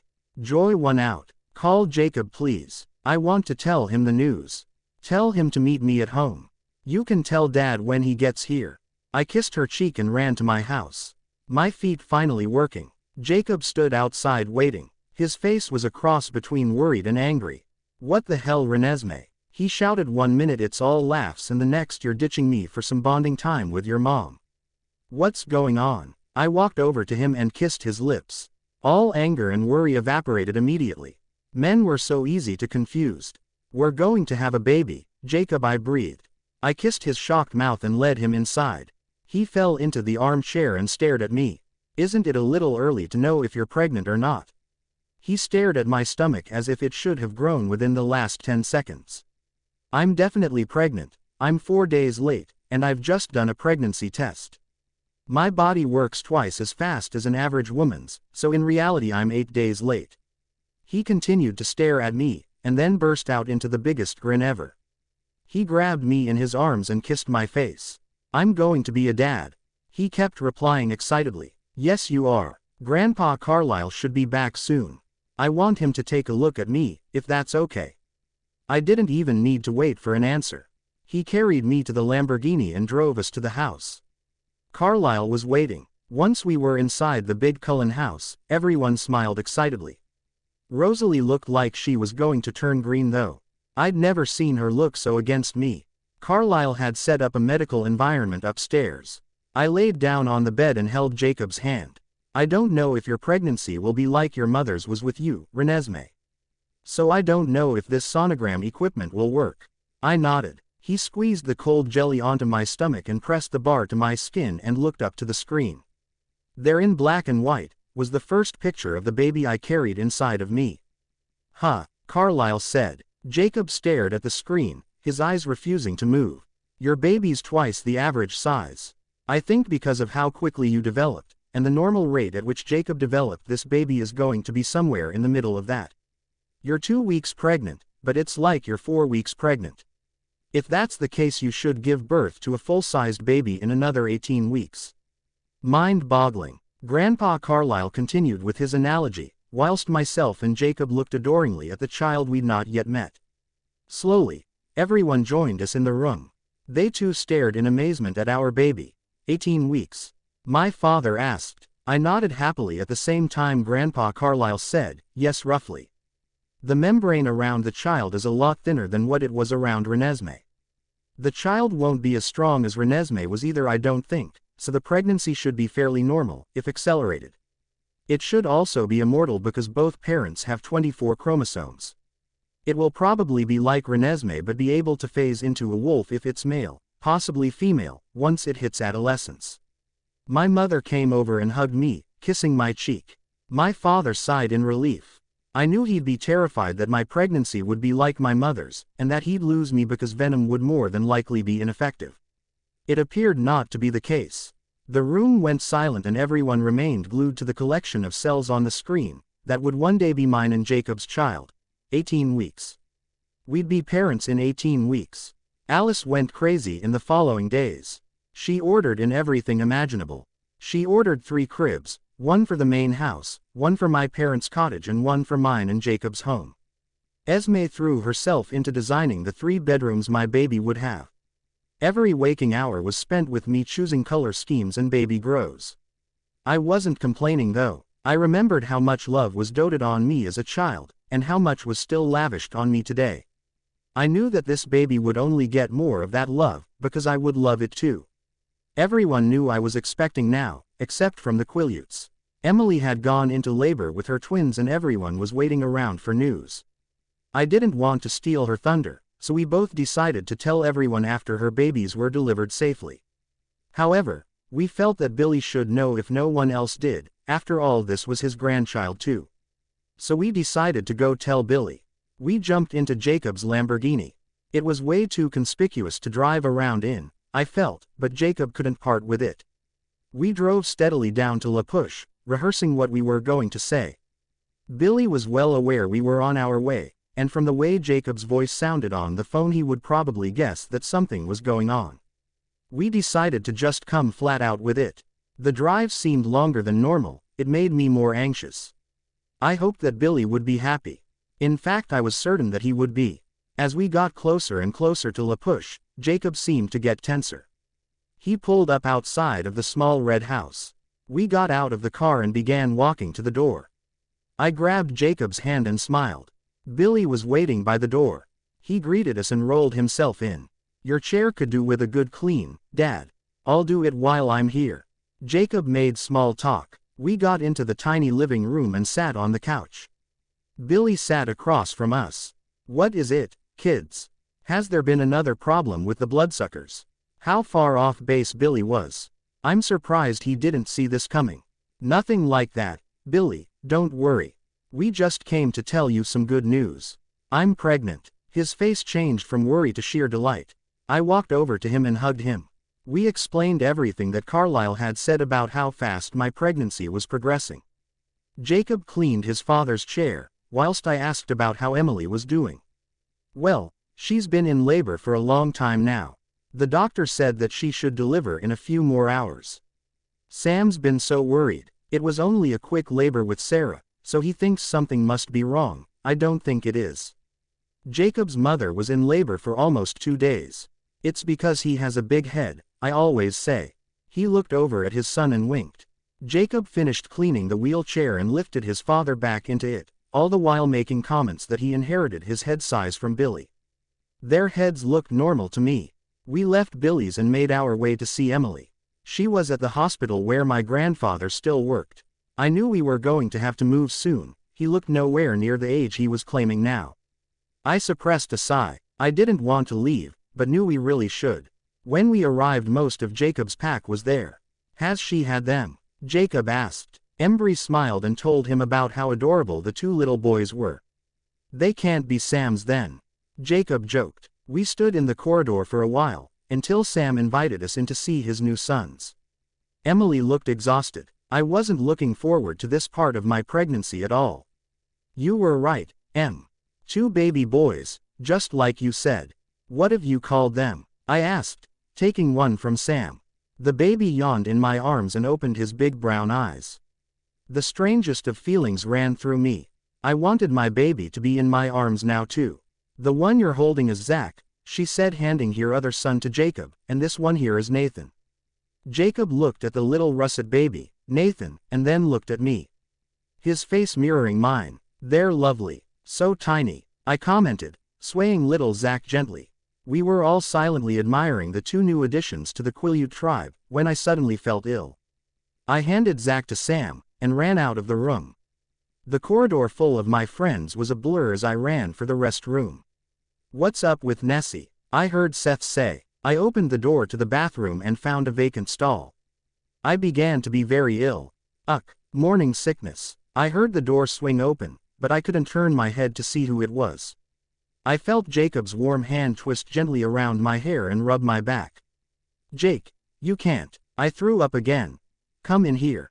It's the ladies." He ignored me and continued to rub my back. I finally stopped and exhaustedly slumped down facing him. My mouth tasted disgusting. He got up and left the room, returning with a bottle of water. He handed it to me and I chugged it down. "Better?" he asked, reaching out for me. I nodded and grabbed his extended hand. He pulled me up and wrapped his arm around my waist, pulling me alongside him. "I'm guessing everyone knows I'm pregnant then." I glanced up at his face. He kissed my forehead and grimaced a little. "They all kinda guessed. I didn't have time to tell them the mechanics of it. I wanted to see if you were okay." We turned the corner to see everyone looking at me, wide-eyed. I shyly smiled and ducked my head a little, letting my copper hair cover my eyes. "You okay, Nessie? Congrats by the way, guys," Embry said, wrapping his arm around my shoulder and rubbing my free shoulder. "Thanks, Embry. I'm okay." First time that happened, I was more than just a little embarrassed now. Embry went and sat down next to Quill, both of them smiled at Jacob. I was still holding Jacob's hand, so I showed him us going home and sitting on the sofa watching TV. He kissed me cheek and told everyone we were going. He poked his head around the hospital room's door and told Sam and Emily, too. Everyone hugged us, and we made our way to the car. I got inside and put my seat belt on. Jacob slid beside me and stroked my hair. That part of being pregnant is not fun at all. "I think the men should carry the babies." I sulked. He laughed and put his seat belt on too. "You got me quite worried there." He admitted, "I didn't know when you'd start getting morning sickness." "It's not even morning, can I just say? Another wives' tale for you." He drove slower than normal home. I could see him shooting glances at me, from the corner of my eye. I patted my stomach gently. 17 more weeks, I said to the baby. Jacob took one hand off the steering wheel and put it to where I'd patted. "What do you think it will be like, Nessie?" As being parents, I mean, I couldn't explain this to him. I'd thought about it lots since finding out I was pregnant. I placed my hand on top of his and showed him. I showed him the image of us walking hand in hand along First Beach with my stomach rounded. It was the same image I showed my mother. Then I showed him us holding a bundle. I was all sweaty and tired looking, just like Emily was today. Then I showed him us reading a bedtime story to our child when it was a little bit older. I lifted his hand and held it in two of mine. He smiled at me, as we imagined what our future together would hold. I closed my eyes. I could feel them staring at me, but I didn't want to see the looks on their faces. I'd done nothing at all wrong. What was it to do with them anyway? It was as much concern to them, as eating the last Rolo was to my parents. I finally opened my eyes, and saw Jane approach me. She stared at me with the eyes I knew should set my insides on fire. I glanced to my left and saw my mother wickedly smiling at her. "Don't you dare, Jane." Her lips curled over her teeth and she let out a low hiss. I felt something shaking me. Something warm. "Renesmee, wake up." I opened my eyes for real. Above me Jacob was wide-eyed. I was disorientated. The room was still hazy to me and very dark. "Wah." He slipped his hand under my head and lifted me up slightly. He slid my head onto his chest and stroked my hair. I was so confused. One moment I was staring at Jane, the next Jacob was shaking me. The haze began to clear up, but it still remained dark. I rubbed my eyes and shifted to look at his face. He still looked scared. Was I dreaming again? I croaked. He played with my curls, springing and straightening them. "Yeah, that's the third time this week, Ness. But it was different this time." He sounded reluctant to carry on. I started doodling on his chest, urging him to continue. "This time you actually started screaming. And then you wouldn't wake up. I was so scared there was something wrong with you, or the baby." I yawned and stretched my arms out above my head. I wrapped them around his neck and pulled his head down to mine. His lips touched mine. I twisted in his arms and kneeled in front of him. My hands worked the way into his hair again. He slid his hands up my thigh to the bottom of my back. "What time is it?" I breathed against his lips. He kissed me and then spoke, "Just after 2 a.m. My lips made their way from behind his ear to the bottom of his jaw. "We have time then." I pulled him down on the bed with me. I wrapped my legs around his waist and pulled him closer to me. Wait, he gargled against my eager mouth. I feel bad to the baby, we can't have sex while you're pregnant. He pulled his head up to see my face. I didn't release him from my legs though. Sure we can. We did lots on the holiday. Plus I am not waiting another 12 weeks, and I have to cope with morning sickness. And I have a bump now. I think the least you can do is make me happy. You did this to me. I joked. He sighed in defeat and leant back down to kiss me. My hand searched the left-hand side of the bed. I grabbed the sheets but couldn't find Jacob anywhere. I opened my eyes and sighed. Jake. I groaned. He didn't answer. I flipped over and sighed. My hand reflexively rested on my stomach. I stared up at the canopy and listened for Jacob. I don't know how long I laid there, but eventually I heard Jacob coming up the stairs. He opened the door slowly, checking if I was awake yet. In his hands was a tray. It was filled with food and a glass of milk. There was a tulip in a vase next to one of the plates. I slowly slid up into a sitting position, not wanting to give myself morning sickness by moving too quickly. Morning sleepy head, thought you might be hungry. He approached the bed and placed the tray on my knee. I pulled a piece of the bread apart and chewed it. Jacob slid into the bed next to me, resting his hand on my stomach. As he did this, the baby moved. We both stopped entirely and looked at each other amazed. Did it just move? He asked astonished. I nodded. I reached to pick up the rest of the toasted bread. It moved again. It was the strangest thing I'd ever experienced, and most of the things in my life weren't normal anyway. It felt nice and weird at the same time, almost as if I shouldn't have happened. It did it again. I think we should go see Carlisle again today, see how big it is now. I smiled. Jacob agreed with me and went to get dressed. I finished my breakfast, whilst the baby kicked me. Once Jacob returned, wearing a tight black t-shirt and jeans, I'd finished. He took the tray off of me and went downstairs to wash up. I got out of bed praying that I wouldn't throw up, and went to my gigantic dresser, courtesy of Alice. I reached inside and pulled out a white and blue t-shirt and some jeans. We were going to have to get me some maternity clothes soon. I slid the t-shirt over my head and looked down, pulling my jeans on. My bump was quite visible in this shirt. I sat down at my dressing table and combed through my long, curly copper hair. Tying it in a blue ribbon, I gave up on making it look nice. Jacob returned and wrapped his arms around me. We stared at each other through the mirror. We best get going. Alice will have told Grandpa Carlisle we're headed up there. I stood up and we made our way to the car. As expected, everyone was waiting for us when we got to the main Cullen house. Grandpa Carlisle has set up his doctor's office ready for us. The three of us, myself, Jacob and Grandpa Carlisle, went upstairs to his office.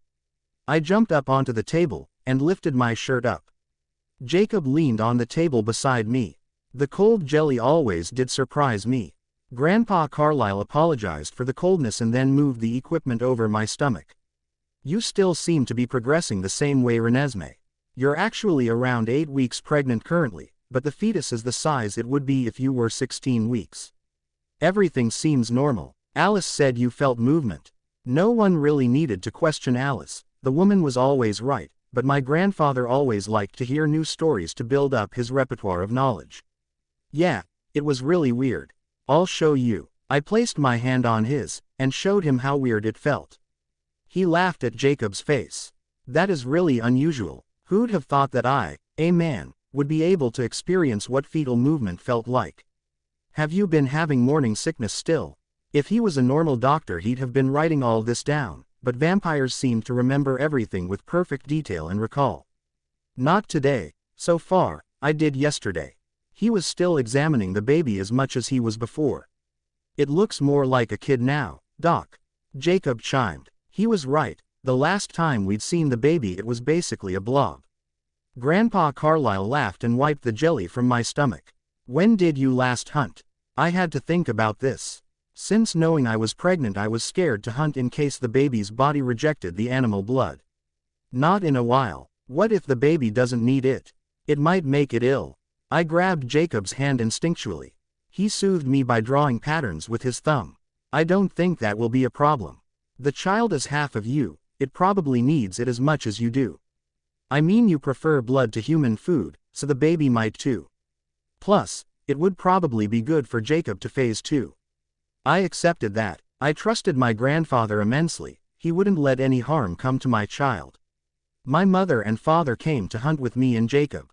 Their eyes were looking slightly darker than normal.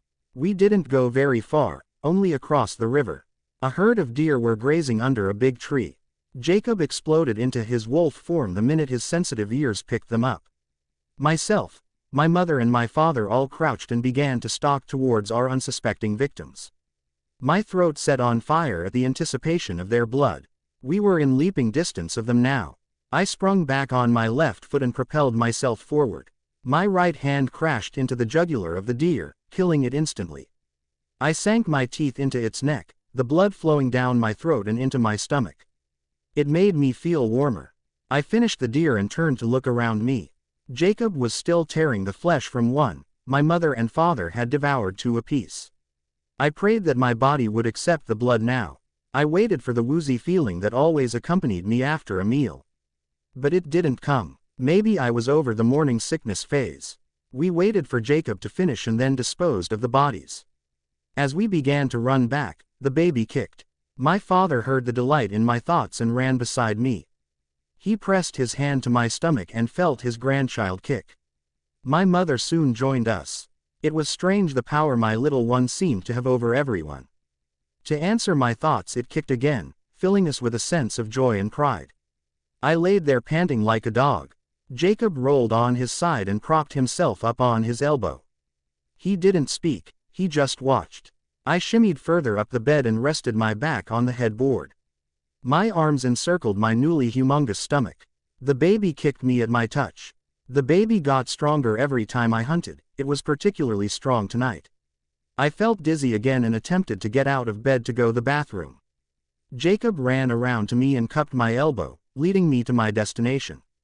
I crouched down in front of the basin and was sick for the third time this evening. Jacob moved my hair out of the way, and held it behind my head. I was so terribly exhausted now. I fell back into his arms. He carried me to the bed and handed me a glass of water. I thought this should have stopped now. I grumbled, sipping the water. He still didn't speak, but eyed the phone on his nightstand. "I'm fine, Jacob. I just overdid it with the cheeseburgers and the deer, that's all. The baby's still kicking me." I grabbed his hand and placed it on my stomach. "See?" He nodded and kissed my forehead. He cleaned the bathroom and then came back to bed. I was too warm to sleep with the covers on. Yes, too warm in Forks is a possibility, who'd have thought? Jake slid in between the sheets and stared at me. "How long have we got left? Till the baby comes, I mean." I thought about it. Making circles around the area that the little one had just kicked, I answered, "I'm 18 weeks now, almost 19, so another 1 or 2 roughly." "Why?" He scooted closer to me and put his hand where mine had just been. The baby kicked, acknowledging he was there. "I don't like seeing you ill or in pain. Are you sure you should still be getting sick? Do women who are 36 weeks pregnant still have morning sickness?" I yawned and snuggled into his side, which didn't help the fact that I was too warm, but I didn't care. "I think so. I'll ask Grandpa Carlisle when we go up in the morning. Can we walk on First Beach as well tomorrow, please? And go see the twins?" He nodded and kissed my forehead. "Sleep first. We can do anything you want tomorrow." I stretched and fell into a hazy sleep. I had the same terrifying dream as I'd had before about the Volturi. Jacob always woke me up when it got to the scarier parts. When the morning came, I was just as tired as I was in the night. I was napping a lot recently too. I woke at around noon and we got dressed and drove to La Push. We did our usual routine and visited Billy, and then Sam and Emily. The twins were getting more adorable by the day. They'd make perfect little wolves someday. As I'd wanted since before I was actually pregnant, we decided to walk on First Beach. The weather was particularly icy today, but it didn't matter. It was to be expected in January, especially. We walked hand in hand along the path we'd walked just over 4 months ago at our wedding. "Have you thought of any names yet?" Jacob asked me. My free hand automatically rested on the top of my baby bump. "I was hoping you'd have some ideas." It sounded like a question. His eyebrows pulled together in the middle as he thought about it. "For a girl, I quite like Amy. But I don't think it's a girl. I have a feeling. Surprisingly, I'd never thought about whether or not it was a male or female. I like that name. Amy's nice. What about a boy then? He sighed and then didn't talk for a while. We were both lost in thought. I'm not sure. I don't want it to be anything cheesy, that's for sure. He chuckled. I agreed with him on that. I thought about what Jacob had said about thinking it was a boy. It made me imagine what it was going to like to be a mother. I knew the baby would grow faster than average babies, and it would sleep. But that was all I knew. I didn't know whether it would prefer to hunt or eat human food. I didn't know whether it would be closer to vampire than wolf or vice versa. I didn't know what it would look like. But the most trivial things, whether I was having a baby boy or girl, almost stopped me in my tracks. It was strange that I'd never actually considered this. I put it down to the fact that I wasn't concerned either way, just as long as I had a healthy little baby. Jacob was probably keener to have a son, as most men tended to be. That was probably why he'd considered these facts. We didn't speak much for the rest of the walk. We were both wrapped up in imagining the future. I showed him the odd picture of what I thought our baby would look like, both male and female. We got to the edge of the beach, close to the encroaching forest. My throat burned at the familiar scent of the wildlife nearby. Jacob eyed me mindlessly, stroking my throat. He squeezed my hand and started walking closer to the forest's fringe. Once we were out of sight of the humans, Jacob phased. I wound my fingers into his fur and held him closer to me. I allowed the different scents of the forest to fill my nostrils. There was a mountain lion not too far away. I'd not had lion in a while. The baby kicked me. I released Jacob's fur and stroked him. I started running towards the lion, slightly less lithely than normal. I could see him stalking something smaller. I could see Jacob making a beeline for the herbivore. I sprang at the lion, my lips sealing around its jugular as if I was kissing him. His surprised squeals faded as the blood trickled down my throat. I heard Jacob pounce at the deer. As he did, a sharp pain shuddered down my back. I stood up slowly, letting the half-drained lion fall to my feet. The pain came again, but was worse. It felt like a rubber band had been tied around my stomach, and each time it was getting tighter and tighter. Jacob! I screamed. He dropped his deer and launched towards me. He pulled himself together just in time to catch me. Take me to Grandpa, I panted. He swung me up in his arms and flat out sprinted to the road. Alice had seen me collapse, and in Jacob's arms, sat in his Aston Martin, was my father. He whirled around the car and opened the back door. Jacob lowered me in and sat beside me, pulling my feet onto his lap. What happened? All Alice saw was Renesmee collapsing in your arms. Dad worked hard on keeping his voice slow enough and audible. I'm not sure. We were hunting and everything was fine, and then she just screamed me. He rubbed my legs as I clutched at my stomach again. I'm in labor. I've gone into labor. It's too early. I panted again. My dad sped up. We were almost there now. We're nearly here, sweetheart. Carlisle will help you and everything will be fine, my father reassured me. We began the twisty drive up to the main house. The pain was increasing, if that was possible. Dad, go faster. I almost growled at him. His foot pressed the accelerated harder. We were as close to the door as physically possible now. The back door opened and my father reached in for me. He lifted me into his arms and carried me to the door. Jake ran behind us, and opened the door.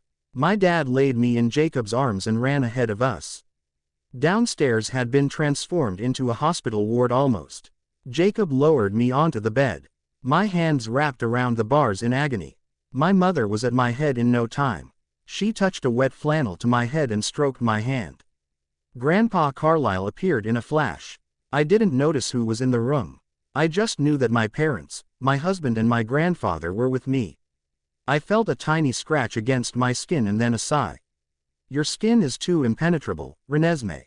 You're going to have to do this without an epidural or much pain relief. I can try gas and air, if you'd like. I nodded. I reached up to my mother's hand and pulled her around so I could see her face. She was careful not to display any emotion. It's too early. I can't have it now. I wept. She stroked my hair away from my face, and placed her hand on my stomach. Everything will be fine, Renesmee. If you were human you'd only be a month early. Loads of women go into labor a month early.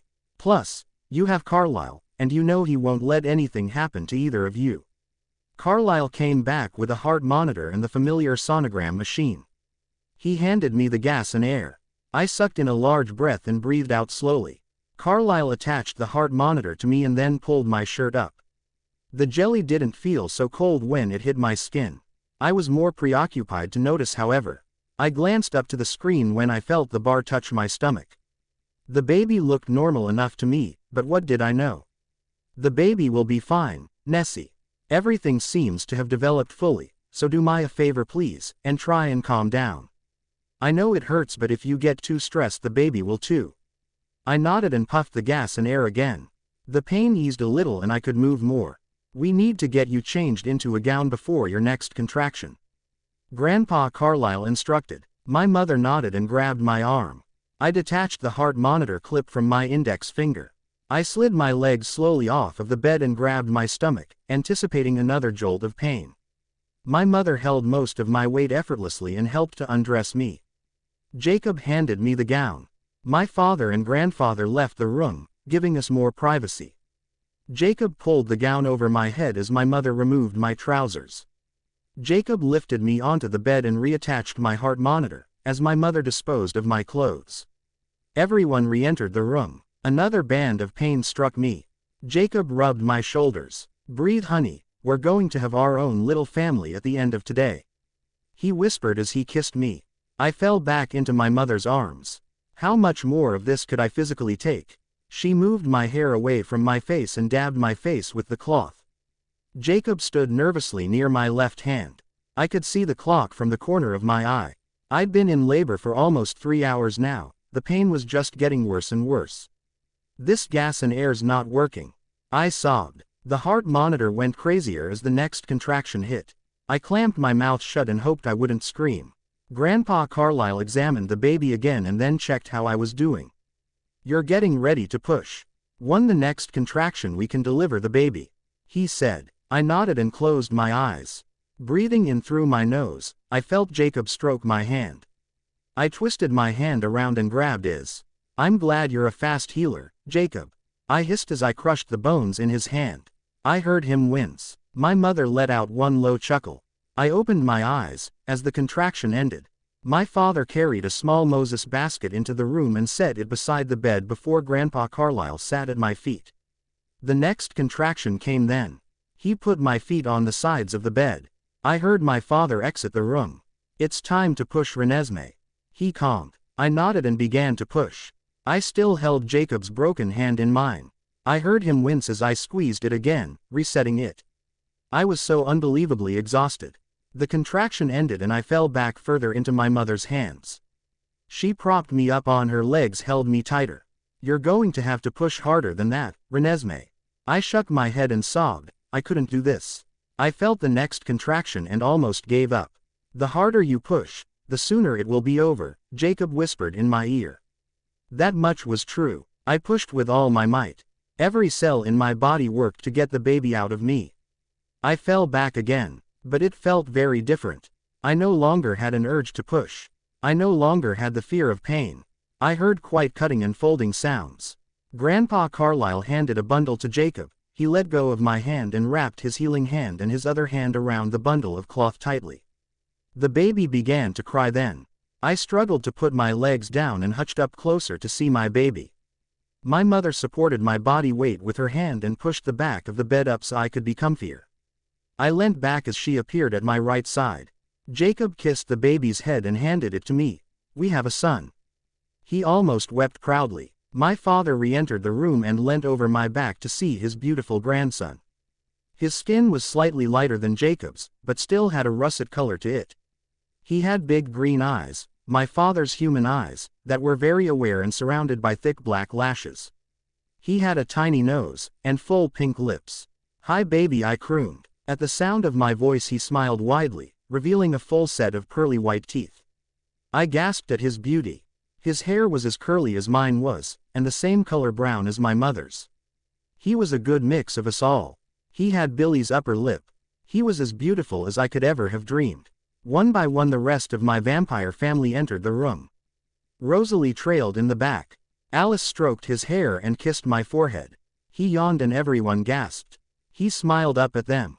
Have you got a name yet? Alice asked. I screwed my mouth up whilst I thought about it. I glanced up at Jacob. I don't. Jacob. He smiled and stared at the baby again. He smiled at me nervously. Well, Billy did come up with something. But I didn't know whether you'd like it. It's a native name. He looked at me for encouragement. It means first son, eldest child. It's Chaska. Chaz-K. No one spoke. They all just looked at my son. I like it, Jacob. It's still a unique name for such a unique baby, and it inherits his heritage very well. My father finally said. I smiled at my son. Little Chaska Black. No, Chaska Eddie Black. Chaska looked up at me and smiled again. Eddie is a nice cross between Edward and Billy then. I finished. Each of them complimented the name, except from Rosalie, who remained silent in the corner. I could feel my eyes closing, getting to the point where I knew I would just fall asleep, but I couldn't stop looking at my little son. Come on everyone, it's time that we left Renesmee and Chaska to sleep. Jacob, we'll bring you a bed down. My father mercifully said. Everyone slowly left, after kissing me and Chaska on the forehead. I lowered Chaska into the Moses basket. He yawned again and closed his pretty green eyes. Emmett carried a folded-up camp chair in his arms. He unfolded it beside my bed. He ruffled my hair and winked at me.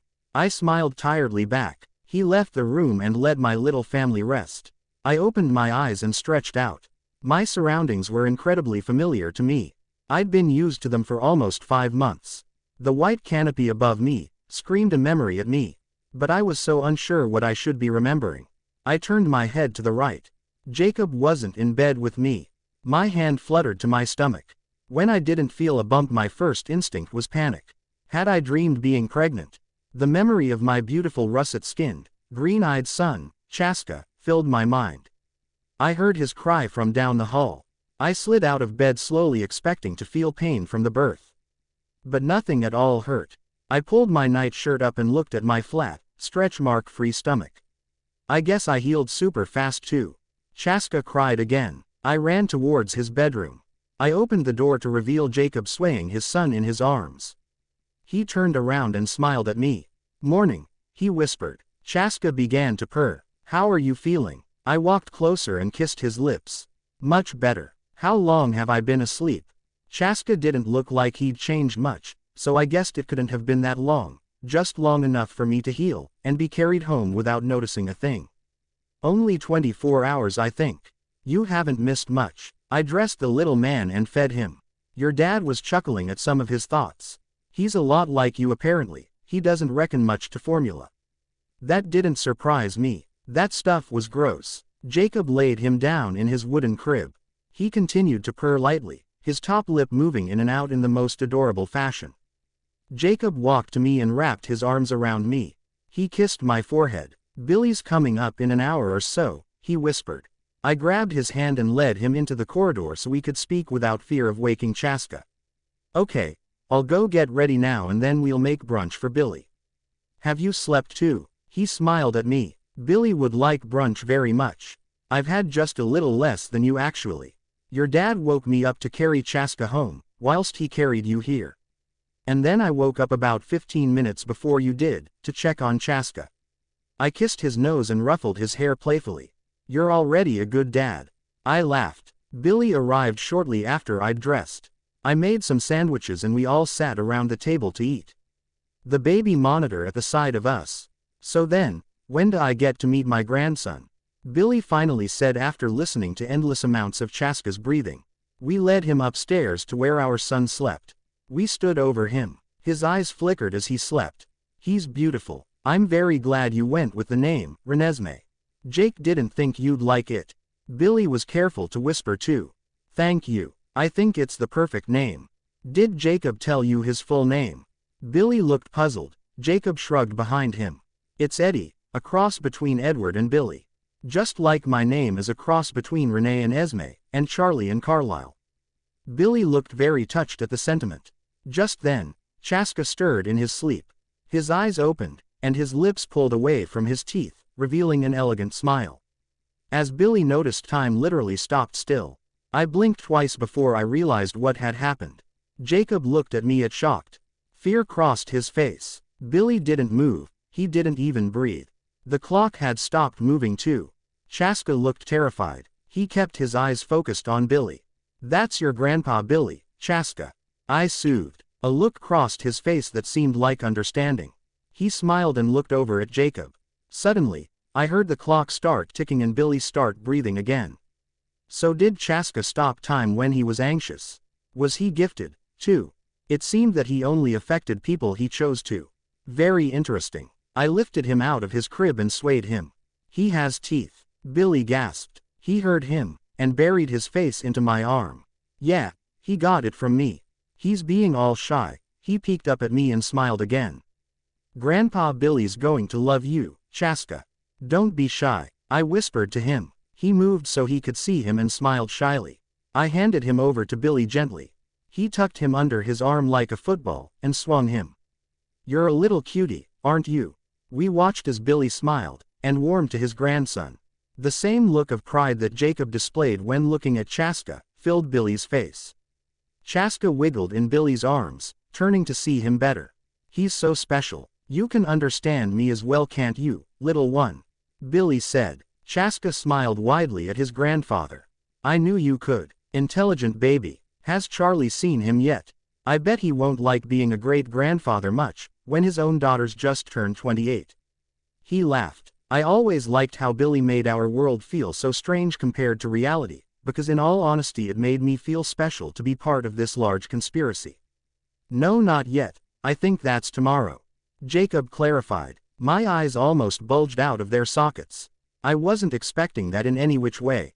We all decided to visit my vampires, whilst Chaska was still awake. I didn't know how all four of us were going to fit into Jacob's Lamborghini. I held Chaska in one arm, and his baby bag in the other. Jacob went to get the car as myself and Billy waited for him. "He's a mighty fine baby, Nessie. He's very beautiful, and my first grandson. I bet your folks are just thrilled with him." I liked Billy a lot. He always sounded like a chief, even in normal conversation. "I think they are. I didn't stay awake long enough after he'd been born to ask," I answered truthfully. Just then Jacob brought a silver estate around for us.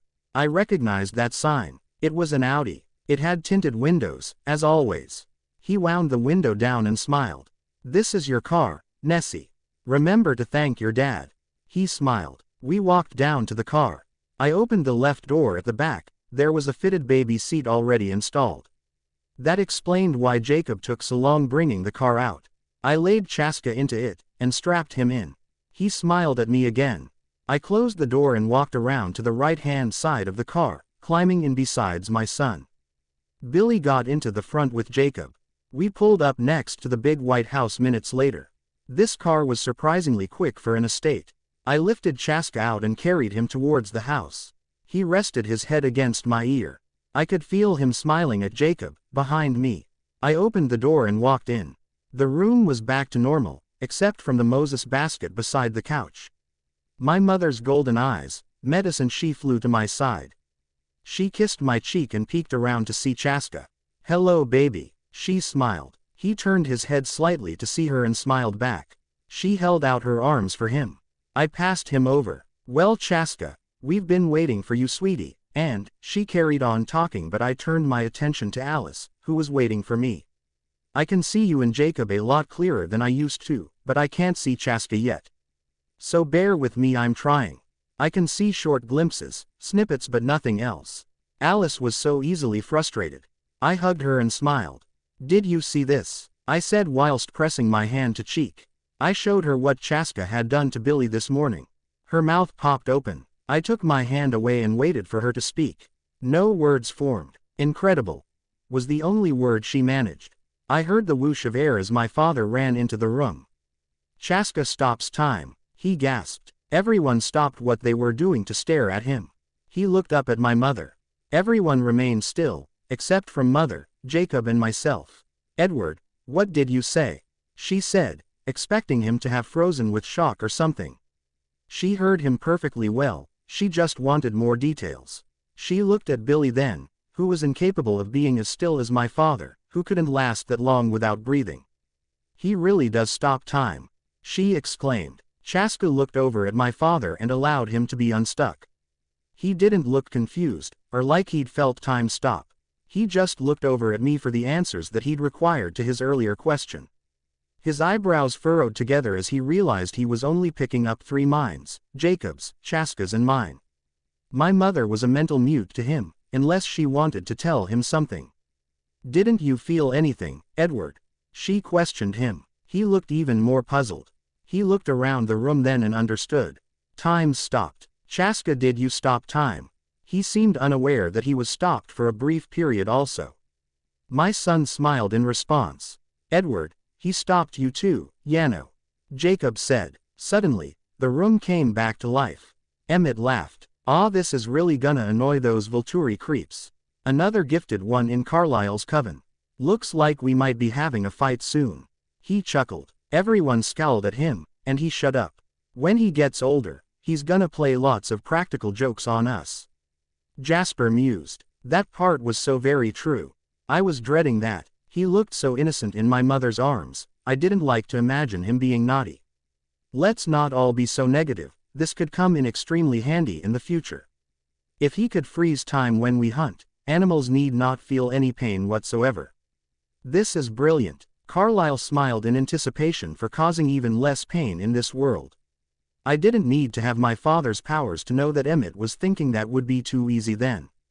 Everyone continued to talk about my son's powers, except from Rosalie.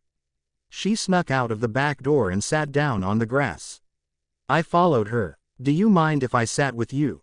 I can leave if you'd rather be alone." She didn't turn to face me, but she signaled with her hand that I could join her. "Did I do something wrong?" I asked. Her eyes met mine for an instant and then she looked away. In that instant I saw so much pain from Rose than I'd ever seen before. "Of course not, Renesmee. Don't think that." Her voice was filled with melancholy. I placed my hand on hers, not to show her anything, but to comfort her. "Then what's wrong? Can I help you at all?" She sighed deeply. "No, Nessie. No one can. I'm faced with an impossible problem that is hindered by my existence." "Damn Royce. I hope he's rotting in the fiery pits of hell." She spat. I didn't understand what she meant. I was sure it was something to do with the brief story I was told when I was younger. "I don't understand," I said, nervously, not wanting to push her too far. If it wasn't for Royce's disgusting behavior, I would be dead and buried now after having a few children and grandchildren. All I've ever wanted out of life is so impossible for me. But yet, your father's managed to get everything I long for just because he's a male, and just because he happened to have a very strong-willed wife. It just seems like the world's unfair sometimes. And please don't think I'm insulting you or your parents here, it's just that I'm rather jealous that you've all had the experience that I want the most, to be a parent. I'd be a good mother, I've just not been given the chance and never will be." She looked out over the forest. I didn't know what to say to her. I didn't know how to make it better. She half smiled at me. "You were the closest thing I got to a baby of my own, you know. If your mother would have died, I was going to bring you up. It's why I love you so much, I see the daughter I should have had in you." She rubbed my hand. "I'm going to stop dwelling on things that can't change, and go and play with my great-nephew." We stood up and made our way back into the house. Chaska grew swiftly, but not as quickly as I had grown. Every day was something different. Every day was something new to learn, for him and for us. The first day that he laughed shocked us all. Rosalie was holding him in my kitchen, whilst Jacob was making his formula. Poor kid, I was cleaning the back windows. As Jacob went to feed him, he stopped time and knocked the formula out of Jacob's hand, restarting time to watch as his father grew confused. He let out a low little chuckle. We all stopped, and not because of his gift, but because of his ability to stun us all. His intelligence grew a lot faster than he did physically. He was still growing double the normal rate for a human baby, but intelligence-wise he was far vaster than that. Because of his intelligence he learnt things from us easier. He spoke his first words when he was around the 3-month-old mark. His first word was wolf. Jacob just loved that. The following day he picked up 3 new words, mommy, daddy and icky. The latter only applied near meal times, when it wasn't donated blood on the menu. As each day progressed that week he learnt another new word. At the end of it he was forming sentences that made perfect sense. "Mommy, I want to go see Grandpa Charlie today," was his favorite. He really loved his great-grandfather, as much as we did. They'd bonded so well considering. I think that Grandpa Charlie had learned long ago that when it came to my mother's world that less was always more. The less he knew about the inner goings-on in our complicated and mythological world, the more comfortable and satisfied he was with his own life. He only ever got upset when we mentioned that in only a few months, we'd be moving to another state, and we wouldn't see him as often as we did now. It was at my grandfather's house that Chaska took his first steps. He wandered from the armchair to the TV to tell us all that the wolf on the screen wasn't big enough. He'd been with me and Jacob to hunt many times. He was only the size of a 1-year-old on his first hunting trip. He was 6 months realistically. He clung to my back as Jacob phased, and all three of us ran through the evergreen of the trees that only Forks had to offer. That first trip was when we realized how strong he actually was. He brought down the buck of the herd of deer all by himself, and finished him entirely. Smiling, I'd left my own prey to witness this. He was as elegant as a vampire, and as animalistic as his father was, in the sense that he used every one of his instincts before making the kill. I lifted him onto Jacob's back. He dug his fingers through his father's fur and gripped on with both hands. I remembered when the child on Jacob's back was me. I'd adored Jacob from day one. He was my best friend, a big brother to me, but when I'd reached my adolescent months I'd realized that he could be more. It was such an awkward time, for the both of us. I was so glad to be finally in the position where I could be his girlfriend, and it not seem creepy to anyone. We ran back to Billy's house as I reminisced about my childhood. I'd often wondered how Chaska would value his life when he was older. Would he have someone who'd make him feel entirely complete, just like Jacob did with me? As we reached the edge of the woods, and Billy's little red house came into view, I was almost certain that Chaska would find his companion one day, when he was older. I lifted Chaska from Jacob's back. I held him in my arms, picking the leaves from his hair. Jacob ran back into the woods and phased. He returned in his cropped jeans. With my one free hand, I took Jacob's hand in mine. Billy met us at the door. I placed Chaska on his lap. Billy wheeled himself and Chaska to the lounge as we walked behind them. He bounced Chaska on his knee. "And Grandpa, I caught a deer today. A big one too." Chaska grinned up at his grandfather. Billy scowled at Jacob. "You let him hunt. He's only small." Jacob nodded. I grabbed Billy's hand to show him how everything played out. He laughed at his grandson's fearlessness. "That reminds me, Jacob, have you heard from Seth?" Billy's eyes furrowed. This was a darker look than I was used to. "I have, but I've not had a chance to talk to Renesmee about it yet. We're going up to see Edward and Bella later, so I shall inform them too." He shot me a protective glance, and then looked over at Chaska. He was playing with a magnet in the metal framing of his grandfather's wheelchair. Billy nodded and sheepishly smiled at me, fearing he'd gotten his only son into trouble with the Mrs. Chaska leaned back against Billy and closed his eyes. He immediately fell to sleep. His intellect may have surpassed his actual age, but when he took afternoon naps randomly that always proved to me that he was still a baby. Billy encircled his arms around him and smiled down at him. "I'll watch Chaska for a while. You two go speak to the Cullens." "This is important, Jacob." Jacob nodded and stood up. He grabbed my hand. I stood up too. I kissed Chaska's head and Billy's cheek and followed Jacob out of the door. Jacob turned his face to me. His eyes screamed fear at me. We stood at the edge of the forest, neither of us wanting to move. "Jacob, what is it?" The suspense was eating at me. He cleared his throat and stroked my face.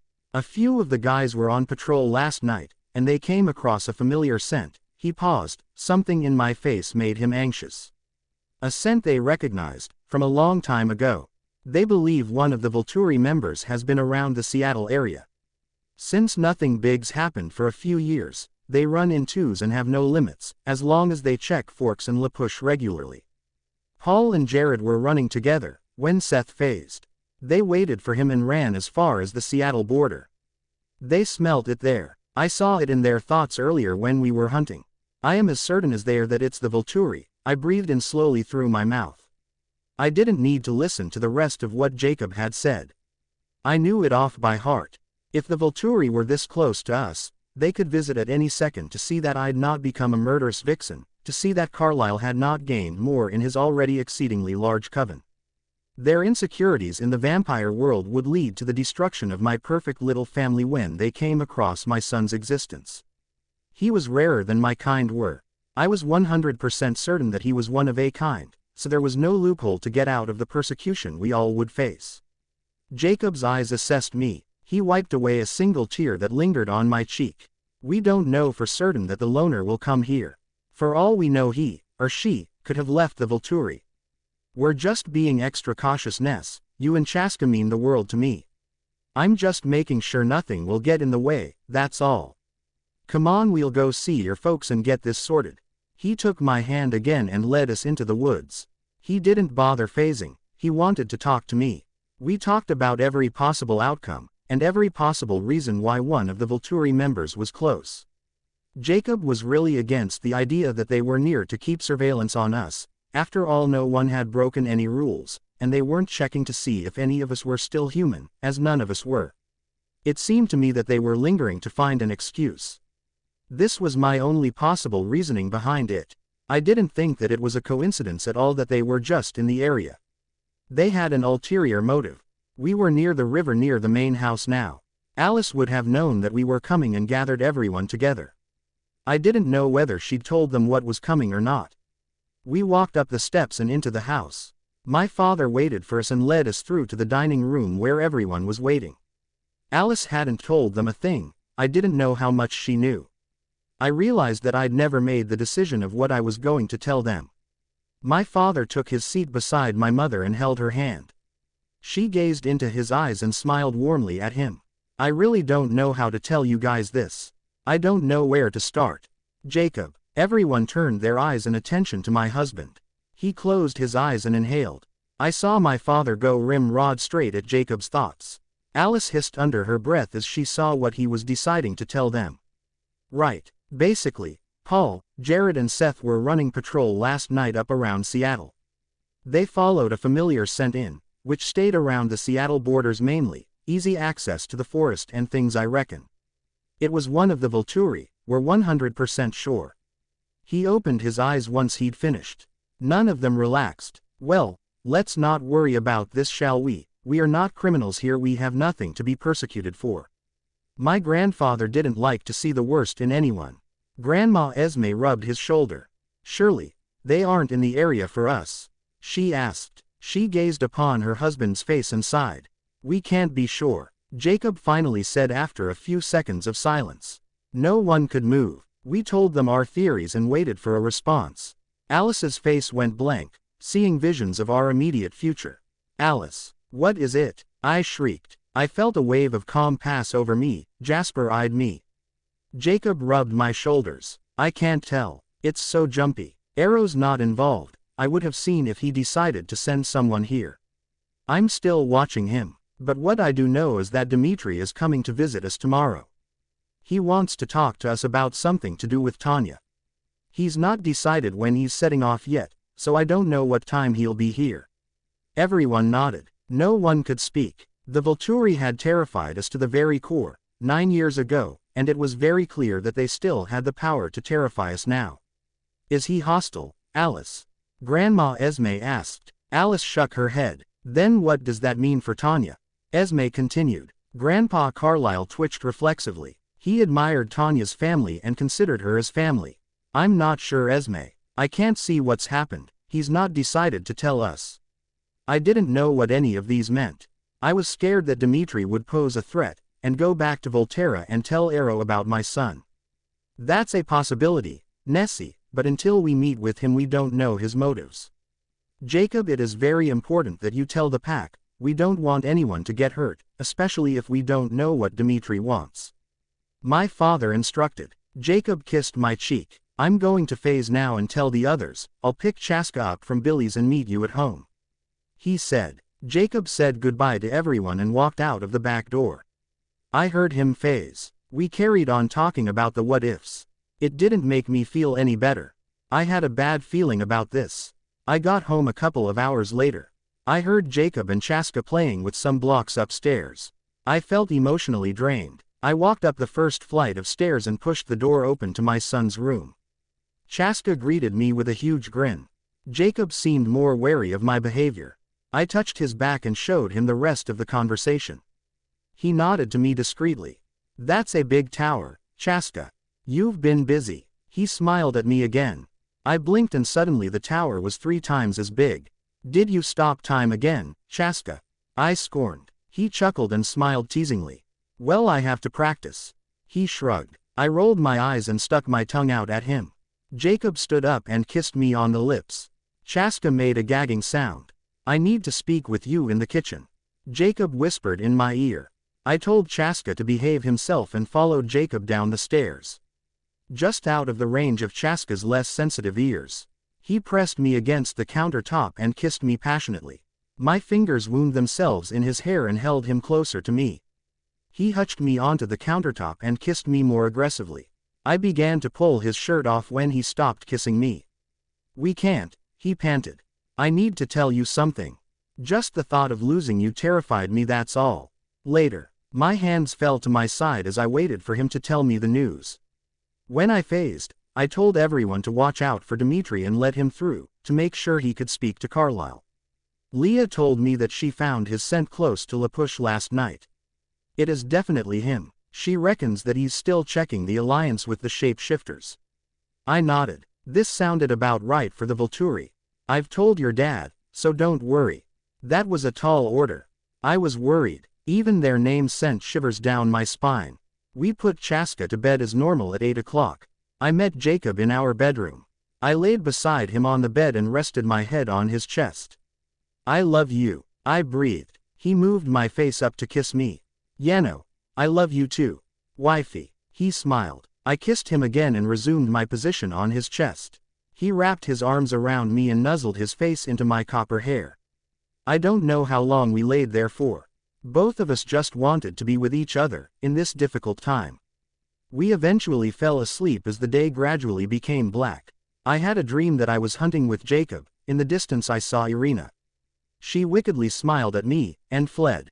We followed her path. She'd left footprints, which was extremely strange for a vampire. In her footprints were words. Fight, kill, hurt, enemy, hate. I heard a shriek of pain and my eyes snapped open. Jacob jumped too. It was my mother's voice, and it didn't belong to my dream. We flocked down the stairs as quickly as possible. In the doorway of Chaska's room, my mother was on her knees tearlessly sobbing. Her hands over her face. My father ran up the stairs flanked by Emmett and Jasper. Their faces were more angry than I'd ever seen. How can they? My father screamed. I looked past my mother into Chaska's room. He wasn't in his crib. Where is he? I felt the hysterics coming as I realized why they were so upset. Dimitri took him Ness. We came as soon as Alice saw his decision. My mother sobbed. I fell to my knees beside her and cried. They'd taken my son. My flesh and blood. My baby. He was not theirs to have. He was not theirs to take. I turned around to Jacob. I'd never seen him cry. He was always happy, always positive. Soundless tears rolled down his angry face. I should have heard. I should have known. Jacob whispered over and over. No, Jacob, you couldn't have done anything. Dimitri was silent and quicker than he should have been. He's taken him to Arrow. He's taken him to Italy. We're going after him. Emmett thundered. I couldn't concentrate. I couldn't breathe. We ran to the main Cullen house. Alice, Rosalie, Grandpa Carlisle and Grandma Esme were ready to go. They handed us all passports and began to say who was going where. Jacob demanded that the wolves joined. He phased and told all the ones in wolf form what had happened. After 15 minutes of mindless waiting, 17 men and boys, and 1 woman turned up at the Cullen house. All of them fuming. Sam ran up to Jacob and wrapped his arms around him. I'm coming, Jacob, I've told Emily. A few last phases wouldn't hurt, especially when your family's at stake. He patted his back and joined the others. Leah stroked my arm and handed me a tissue. How are you all going to get to the airport? Carlisle asked. Sam chuckled darkly. Oh, we have our ways. We'll meet you there. One by one they turned their backs on us and phased. We all jumped into different cars. My mother, father, myself, Jacob and Grandpa Carlyle shared a car. Rosalie, Emmett, Alice, Jasper and Grandma Esme in the other. Both cars sped towards the airport.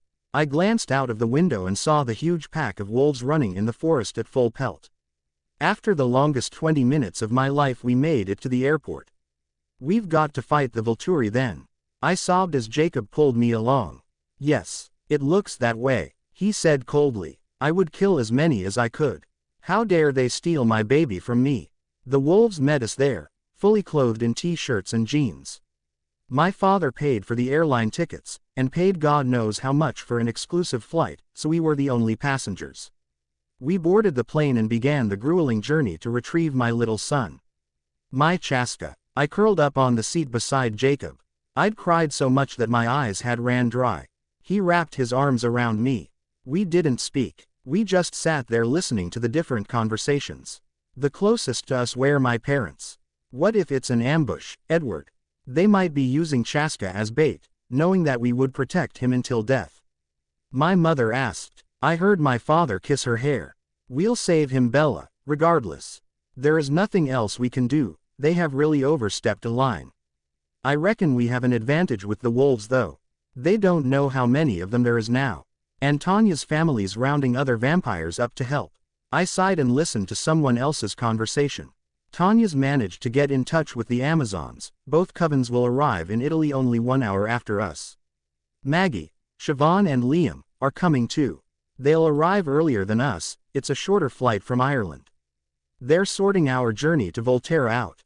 Peter and Charlotte were in Germany, but they are on their way. They'll arrive just after the Irish, Alice described to Jasper and my grandfather. How many more lives could the Volturi disrupt? Emmett started talking tactics. There's going to be 40 of us so far, then. This should be easy. Even better if we can get our hands on Chaska first, we can get him to stop time and then kill them all. It's a little bit too easy if we do that though, but at least we'll be rid of those control freaks. Rosalie punched his arm as he chuckled to himself about an easy victory. I closed my eyes and tried not to listen. My father woke me and Jacob up just before landing. Jacob went to tell the wolves about numbers. He walked back towards me like a zombie. He sat down next to me and grabbed my hand. The plane landed. The atmosphere in the cabin suddenly changed. Everyone became charged with hatred and revenge as we were one step closer to the thieving vamps. Maggie, Siobhan and Liam met us at the gate. Siobhan ran straight to me and wrapped her arms around me. Oh, Nessie, how you've grown. I'm so sorry to hear about your baby. I'll do anything I can to help you get him back. It's time the Volturi learned a lesson. Maggie and Liam patted my shoulder and gave their condolences. They explained how we were getting to Volterra. They'd found a route that was hidden in forest. We were quite close to Volterra. It wouldn't take long to run the 16 miles of forest. Peter and Charlotte appeared behind Jasper. They greeted everyone and were told about what the Volturi had done. Everyone was disgusted. We waited in the airport for our other friends. Once everyone had arrived we began to make our way to Volterra. The Irish coven led the way. Tanya's family followed suit, flanked by Peter and Charlotte. My family stayed close to the 18 wolves, 19 with my Jacob. The Amazons ran behind the wolves. Nahal, Jacob and myself were at the back. It's awful what these people have done, Nahal said. I nodded, not wanting to relive the hurt too much, especially in front of one of my best friends in the vampire world. They killed my father, you know. My sisters were devastated. I come here not only for your baby, but my revenge too. I was so angry now. I couldn't believe how many lives they'd upset in their quest for power. It was disgusting. I understood that wrongdoers had to be punished, but no one here had done any wrong. We were being punished for having our own lives, for having a family. The small Italian town I'd heard about so many times loomed on the horizon. It made me run faster. The trees were flying past us. This was the fastest I'd ever ran. I was almost keeping up with the vampires. All I wanted to do was hold my little boy in my arms. Why was that too much to ask? Eventually, we made it to the town walls. The walls were high, but we could easily jump over them, even the wolves. Grandpa Carlyle stood in front of us all. His hand was in Grandma Esme's. Right, we're still out of earshot here, so we need to devise a plan. He looked to my father for ideas. My father nodded and stood at his left side. I don't think we should all go in at once. If we do, they'll think we are looking for a fight, when they may only just want information. I doubt that strongly. He paused and looked at my mother with eyes that could stop the heart of an elephant. So this is what I propose. Myself, Carlisle, Esme, Bella, Emmett, Alice, Rosalie, Jasper, Renesmee and Jacob will go speak to Arrow. You all need to be close enough so I can hear your thoughts. Jacob, you need to be in human form, the rest of the pack should stay phased. If Jacob phases, you'll know we need backup. In which case, you need to do everything you can to get into the chambers. You need to follow the wolves to where we are. Is this okay? He turned to my grandfather, who nodded, and then back to everyone else. Jacob ran back into the wooded area and phased. He walked out and held my hand. Right then, my father finished after there was no objections. One by one everyone ran and jumped over the wall, into the town. Everyone's eyes flickered around, as we all tried to look for posing threats. We neared a hole in the ground. Everyone else wait here, until you get the signal. He jumped down into an underground street. The Cullens followed him. I hugged Nahal and jumped down myself.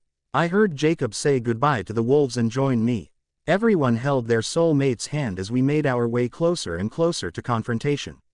No one spoke. I could feel Jacob shaking, dying to rip himself apart and become the creature that could easily dispose of evil. Voices became clearer. As we followed the street along, the colors slowly changed and got lighter. My father opened a door and we all slowly made our way through. The room it led to was big and white. The floors were marble, polished. A young woman sat at a desk in the room, filing her nails. She was human. I guess they killed Gianna then. My mother bitterly scoffed. My father nodded once. The woman looked up shocked. Were we in the right place? My father walked up to her desk, placing his hands on the edge. We need to speak with Arrow. Now, he demanded. The woman placed her nail file down and cleared her throat. Just a moment please. She dialed a number on the telephone beside her. Hello. I'm extremely sorry to both you, Master, but there is a group here wishing to speak with you. Golden eyes. All right, Master, certainly. She placed the phone down and stared up at my father again, her smile faker than before. You know where you're going apparently. Don't take your time. Master wishes to speak with you all right away. She picked the nail file back up and continued with her nails. As we began to walk past her, she stared at me and Jacob with huge eyes. So she was aware of the existence of vampires then, clearly. We walked through another set of doors and down an even longer corridor. At the end of the white hallway, a huge double door lined with gold trimming stopped us in our tracks. My father pushed it open. Inside there were 3 thrones, all were occupied. Arrow stood up and walked towards us. The doors shut behind us.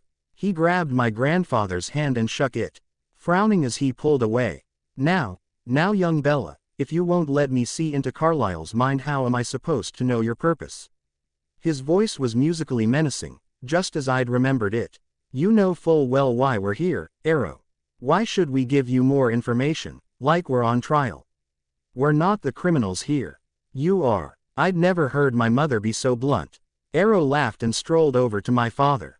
I bet she keeps you on your toes, he joked. Enough jokes, Arrow. We're not in the most light-hearted of moods. Where's my grandson? A look of rejection crossed Arrow's face, as my father said this. Oh, I know where he is. But first, I think we should have a little chat, don't you think? Please get on with this, Arrow. We want our grandson home and safe. I trust he is safe. My father's voice reverberated off of the big white walls. Emmett squared his shoulders off, ready to attack if Chaska wasn't safe. Of course he is, dear Edward. Do you really think we are so ruthless to hurt a child? His voice seemed to mask his true feelings. Quite frankly, yes I do. You're ruthless enough to take a baby away from his mother. To kidnap him from his home whilst he sleeps. Arrow smiled and patted my father's shoulder. That was simply a means to an end, my friend. It was the only way to get him here. You wouldn't willingly bring him to me, so I intervened. He gave a childlike smile and turned to pace away from us. We are not your friends, Arrow. That time has passed. I never thought you'd have been capable of such tyranny. Grandpa Carlyle exclaimed. Arrow quickly turned on his heels to face us. You are not my friend Carlyle. Do you not care about me, or want to know why I brought the child here? His voice was shrill and piercing. My father mockingly laughed. I know full well why you brought him here. Don't try and use that reverse psychology rubbish on Carlyle. He turned to us then. He had him brought here to experiment. Dmitri was trying to get a hold of Renesmee, to take her. He found that she was fully matured and took Chaska instead, to experiment on him and find how DNA worked, as he would have Renesmee's blood in him. Jacob rubbed my arm slowly. Arrow's eyes narrowed on my father. That may be true, but your coven has become too large. It's become a threat to our world. You've not moved on, as you promised you would. Therefore, the size of your coven is too noticeable in the one area. You must be punished. He clicked his bony fingers. Dmitri and Felix appeared from the sidelines. You know full well that we pose no threat at all. You also know that we plan to move on in just a couple of months. So don't give these petty excuses for your behavior. We all know that you have been looking for excuses to slaughter us, since before our last encounter. You also knew that by taking our grandson you would draw us here. Get it over and done with, Arrow. I'm getting tired of your childish games. My father spat the last line. Arrow laughed. Very well then, Jane. Marcus and Keyes stood up. Marcus looked completely bored at our presence. The double doors opened. Jane and her brother Alec walked through them, holding hands. I remember how Stefan used to call them the witch twins. I almost laughed coldly to myself. Yes, master. The petulant Jane bowed before him. He kissed her ivory skin. We need to teach the Cullens a lesson, my dear. Start with their daughter, Renesmee. Maybe they'll learn a thing or two about how rude they've been.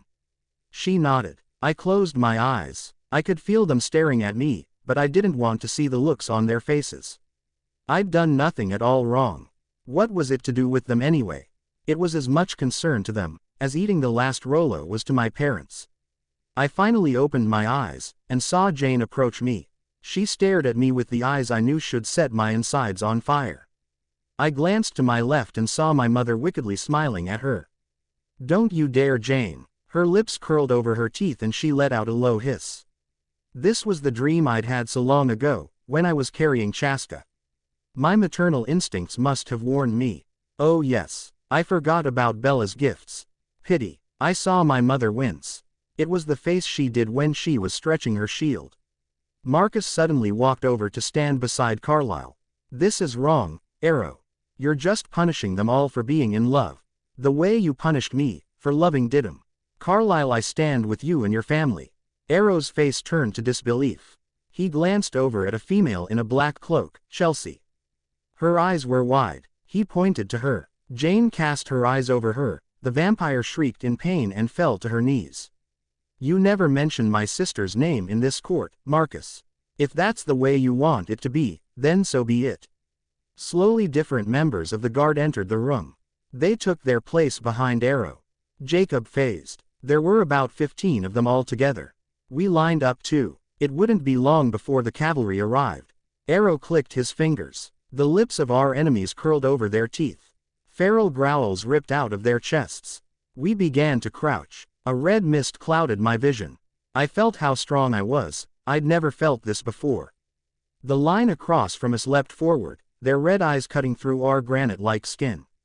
Arrow took a step back. He was clearly going to run for the hills whilst we were distracted. He'd hoped that we were all dead so we'd never come for him. Dmitri and Felix moved first. They targeted Emmett and my father. Dmitri charged for my father's throat. As his hand got there I heard a metallic shriek. I didn't want to look away from my enemies, but I needed to see my father was still alive. On the floor beside him was Dmitri's arm. My father grabbed him in an headlock and twisted his head from his body. That's for kidnapping my grandson. He spat. Footsteps from down the hall got louder and louder.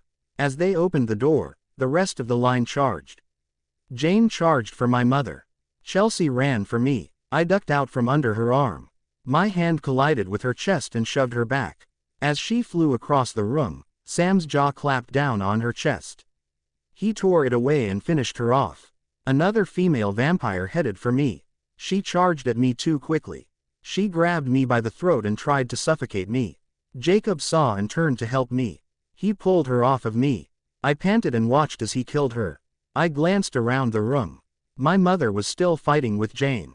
Alec charged for me. I turned and slammed him into the wall. He turned around quickly to face me. He lifted his arm and wrapped it around my throat. I grabbed his wrist with both hands and pulled him over my head. I threw his porcelain arm into the mass of fights. I stamped on his other arm and heaved upwards. That arm disconnected also. I threw that in the opposite direction. He shrieked in pain, like a feral cat. "Why won't you succumb to my power?" He gargled in pain. I laughed. I pulled his head towards mine, because I have one hell of a mother.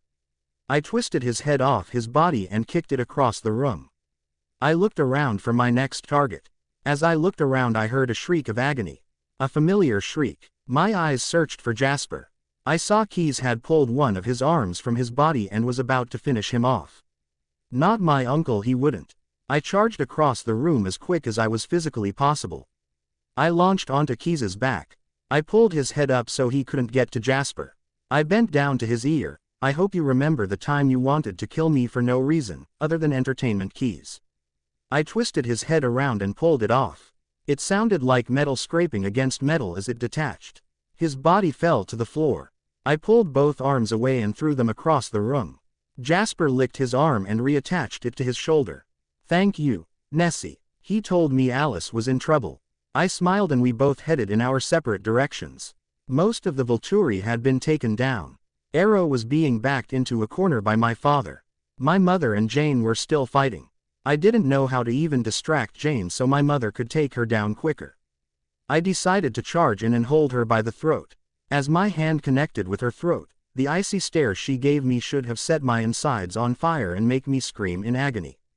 My mother was still protecting us all. She scrambled to try and get to my face, but before she could touch me my mother slammed her halfway across the room. My mother landed beside her. She stamped her foot onto Jane's neck and heaved her head upright. The metal shriek would have filled the room if everyone else wasn't tearing the vampires to shreds. "You don't know how long I've waited to do that." My mother chuckled darkly. The fighting slowly began to dissipate. We began to pile the pieces of vampire up against the left-hand side of the big white chamber. Everyone seemed to be mostly intact. Jasper was still rubbing his arm. Emmett licked his left ear and pressed it against his head. Rosalie rubbed a bite mark on her neck. Most of the wolves were limping or seemed to be in some form of pain.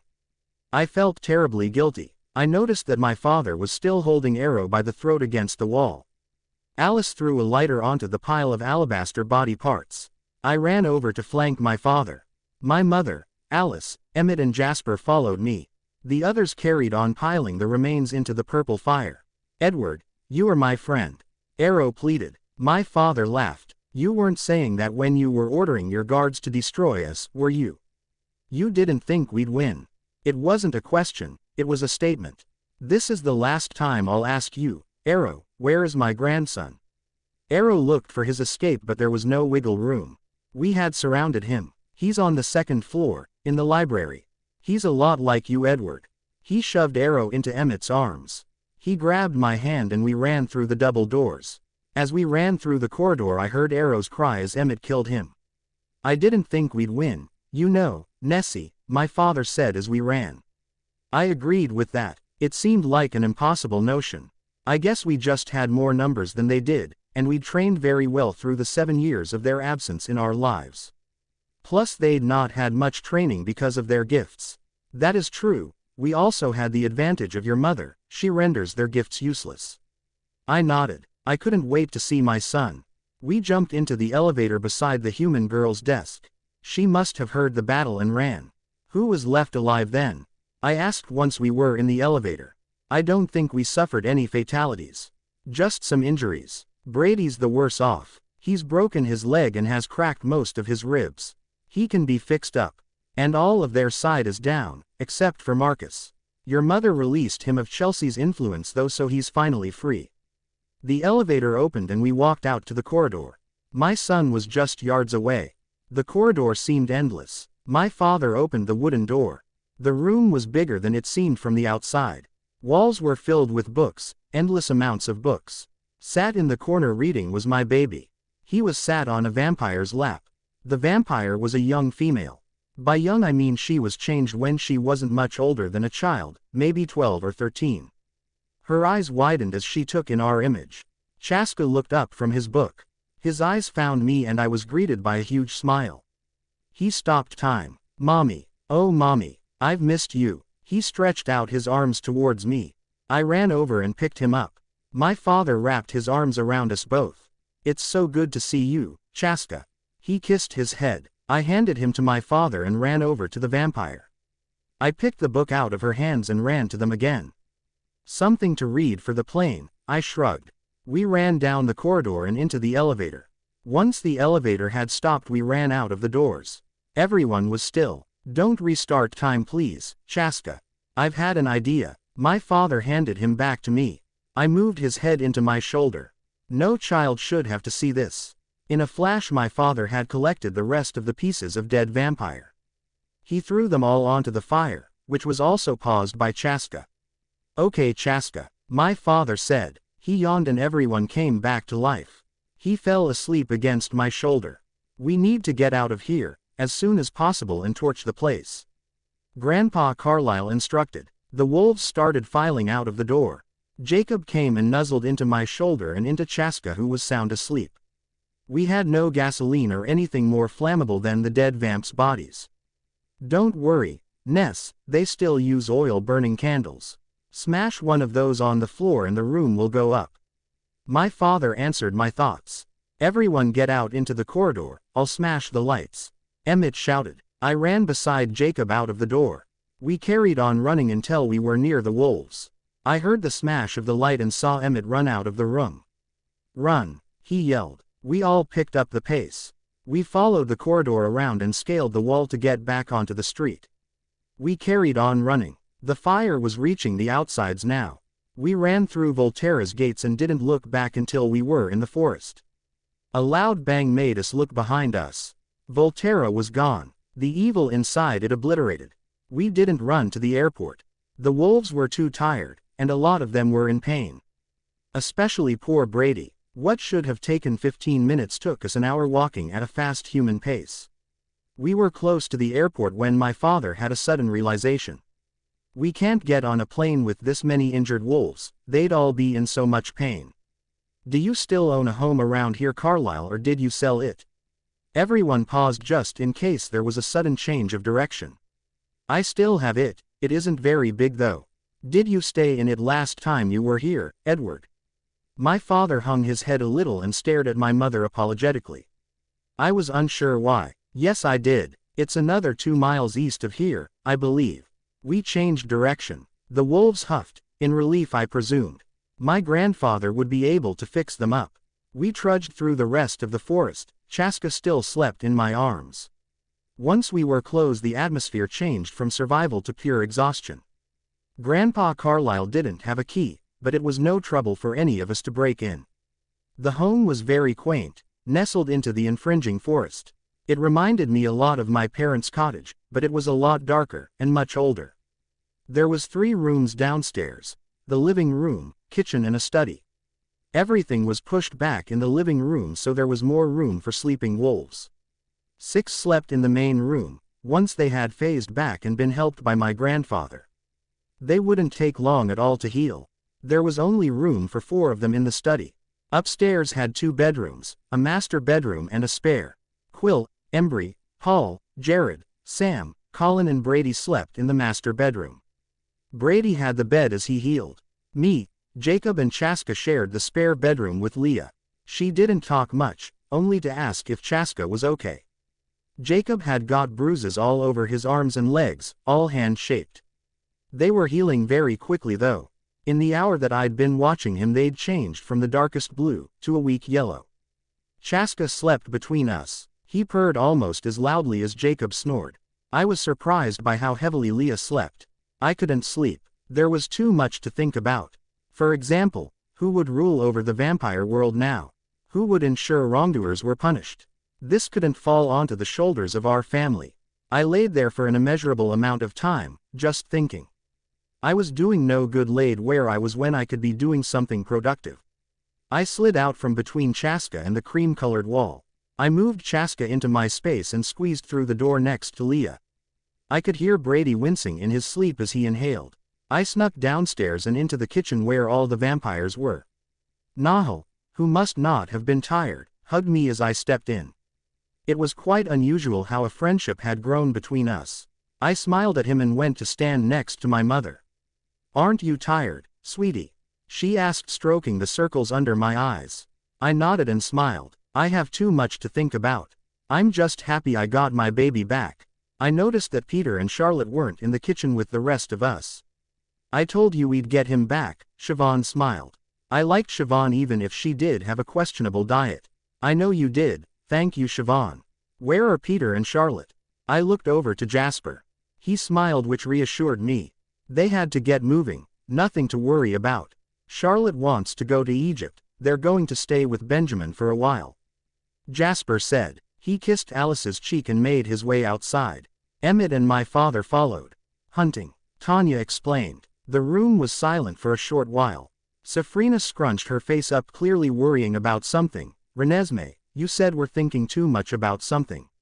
What's wrong? Can any of us help?" Senna nodded along with her sister, almost as if to back her up.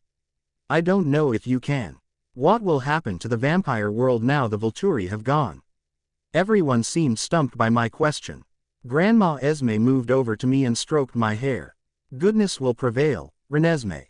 It just has to. There always has to be a balance between good and evil.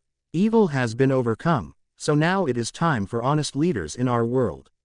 I smiled. I would have loved to believe the fairy tale that Esme envisioned, but in a world full of lies and murder, how could I? Garrett wrapped his arms around his wife. Kate smiled back up at him. "I think there's bound to be some cocky, arrogant swine that thinks he can just waltz in and take control. Like Arrow did. We'll just have to be on the lookout," Garrett summarized. I believed every word Garrett said. The bleak picture of the vampire world's future he'd painted rung true to me. Kate laughed at him. "You need to lighten up, Gar. You never know, we may have done some greater good today. We may have been a nice little warning to whoever is the successor. Don't mess with the Cullens, or else you're in big trouble." Her musical laugh did seem to lighten the mood. Maggie laughed along with her. "Whatever happens isn't our problem just yet, and when, if it becomes our problem, then we'll figure something out." I sighed and rested my head on my mother's shoulder. I was ready to sleep, but I just couldn't. My father, Jasper and Emmett walked back through the wooden door. Their eyes were a beautiful golden color. Tanya, Kate and Garrett, Carmen and Eliezer left the kitchen. They were probably going to hunt too. My father slid past me, kissing my forehead, and next to my mother. He kissed her lips and grabbed her hand. I felt my eyes closing, but could do nothing about it. Jasper was in control of me now. I woke up on the plane. Jacob had his right arm around me and Chaska was sat on his knee. How long was I asleep? I groaned. I couldn't remember the last time I'd slept so peacefully. Jacob smiled and kissed my forehead. "Longer than normal. Longer than you slept when you were pregnant. You've been sound asleep nearly 2 days. You snored as well, and then Chaska painted your face. That was quite amusing." I felt the red seep into my cheeks. Jacob just laughed. I straightened up and yawned. "Lazy Bones is up." I heard Emmett chuckle. It seemed that the mood had entirely changed within the 2 days I'd slept. Everyone was jubilant. Chaska scrambled onto my lap. "Mommy, I've really missed you." He stood up onto the balls of his feet and kissed me on the cheek lovingly. I gave him a big hug. "I've missed you too, baby. What did you paint my face as?" I was awfully embarrassed that I'd slept through that. "And where did my 7-month-old son get paint from?" "You were a wolf, obviously." He rolled his eyes like I should have known. "Obviously," I retorted. "Where did he even get paint from, Jacob?" Jacob could clearly hear the reprimand in my voice. "Sorry, I let him play with Sienna. She thought it was cute. I did too. It was leftover paint that Esme used when her and Carlisle lived here years ago. You know, canvas paint." He ducked and closed his eyes, expecting me to give him grief. "Don't be such a wuss, Jake." I chuckled. He opened his eyes and stared up at me. "I'm just happy that I have my son back. He could fall in love with a pineapple and I don't think I'd care at this moment in time. I don't know what I'd do without my little man." Jacob smiled and me. And my big man, of course. I kissed his lips softly. His hand wound around the back of my hair and gripped me to him tighter. "Ah baby here," Chaska kindly pointed out. We both pulled away quickly and giggled. "Chaska, one day when you meet the right girl, and you both face a near-death experience, you'll realize just how precious she is," Jacob said. His eyes met mine and soothed any worry about the future that I could possibly have. "Daddy, I don't want all this chick advice yet." He rolled his eyes and fumbled about for something to play with. "Chick?" I questioned. I was surprised by how quickly Chaska picked things up. He never ceased to amaze me.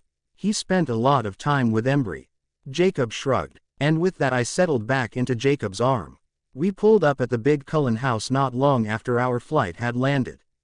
The Irish coven and the Amazon coven had gone their separate ways. The Denalys decided to pay us an extended visit, which was much obliged by my grandfather, as there was still a lot he wanted to know about, since we hadn't seen them in the 7 years since our penultimate meeting with the Volturi. We also wanted to know what ordeals poor little Chaska had been put through. The wolves had all been dying to get back to their other halves and their growing families. Whilst we were away, Jared had learnt that Kim was carrying their first baby, and he couldn't wait to see her. Sam wanted to hold Emily in his arms and play with his children. Jacob called Billy from the house to tell him everything was okay, and we'd be paying him a visit the following day. I'd missed my father-in-law's kind and wrinkly face. Who'd have thought that this entire ordeal had lasted just under 1 week? It felt like a lifetime. We sat down in the main room. Chaska bounced on my knee. Jacob had his arm around my shoulders.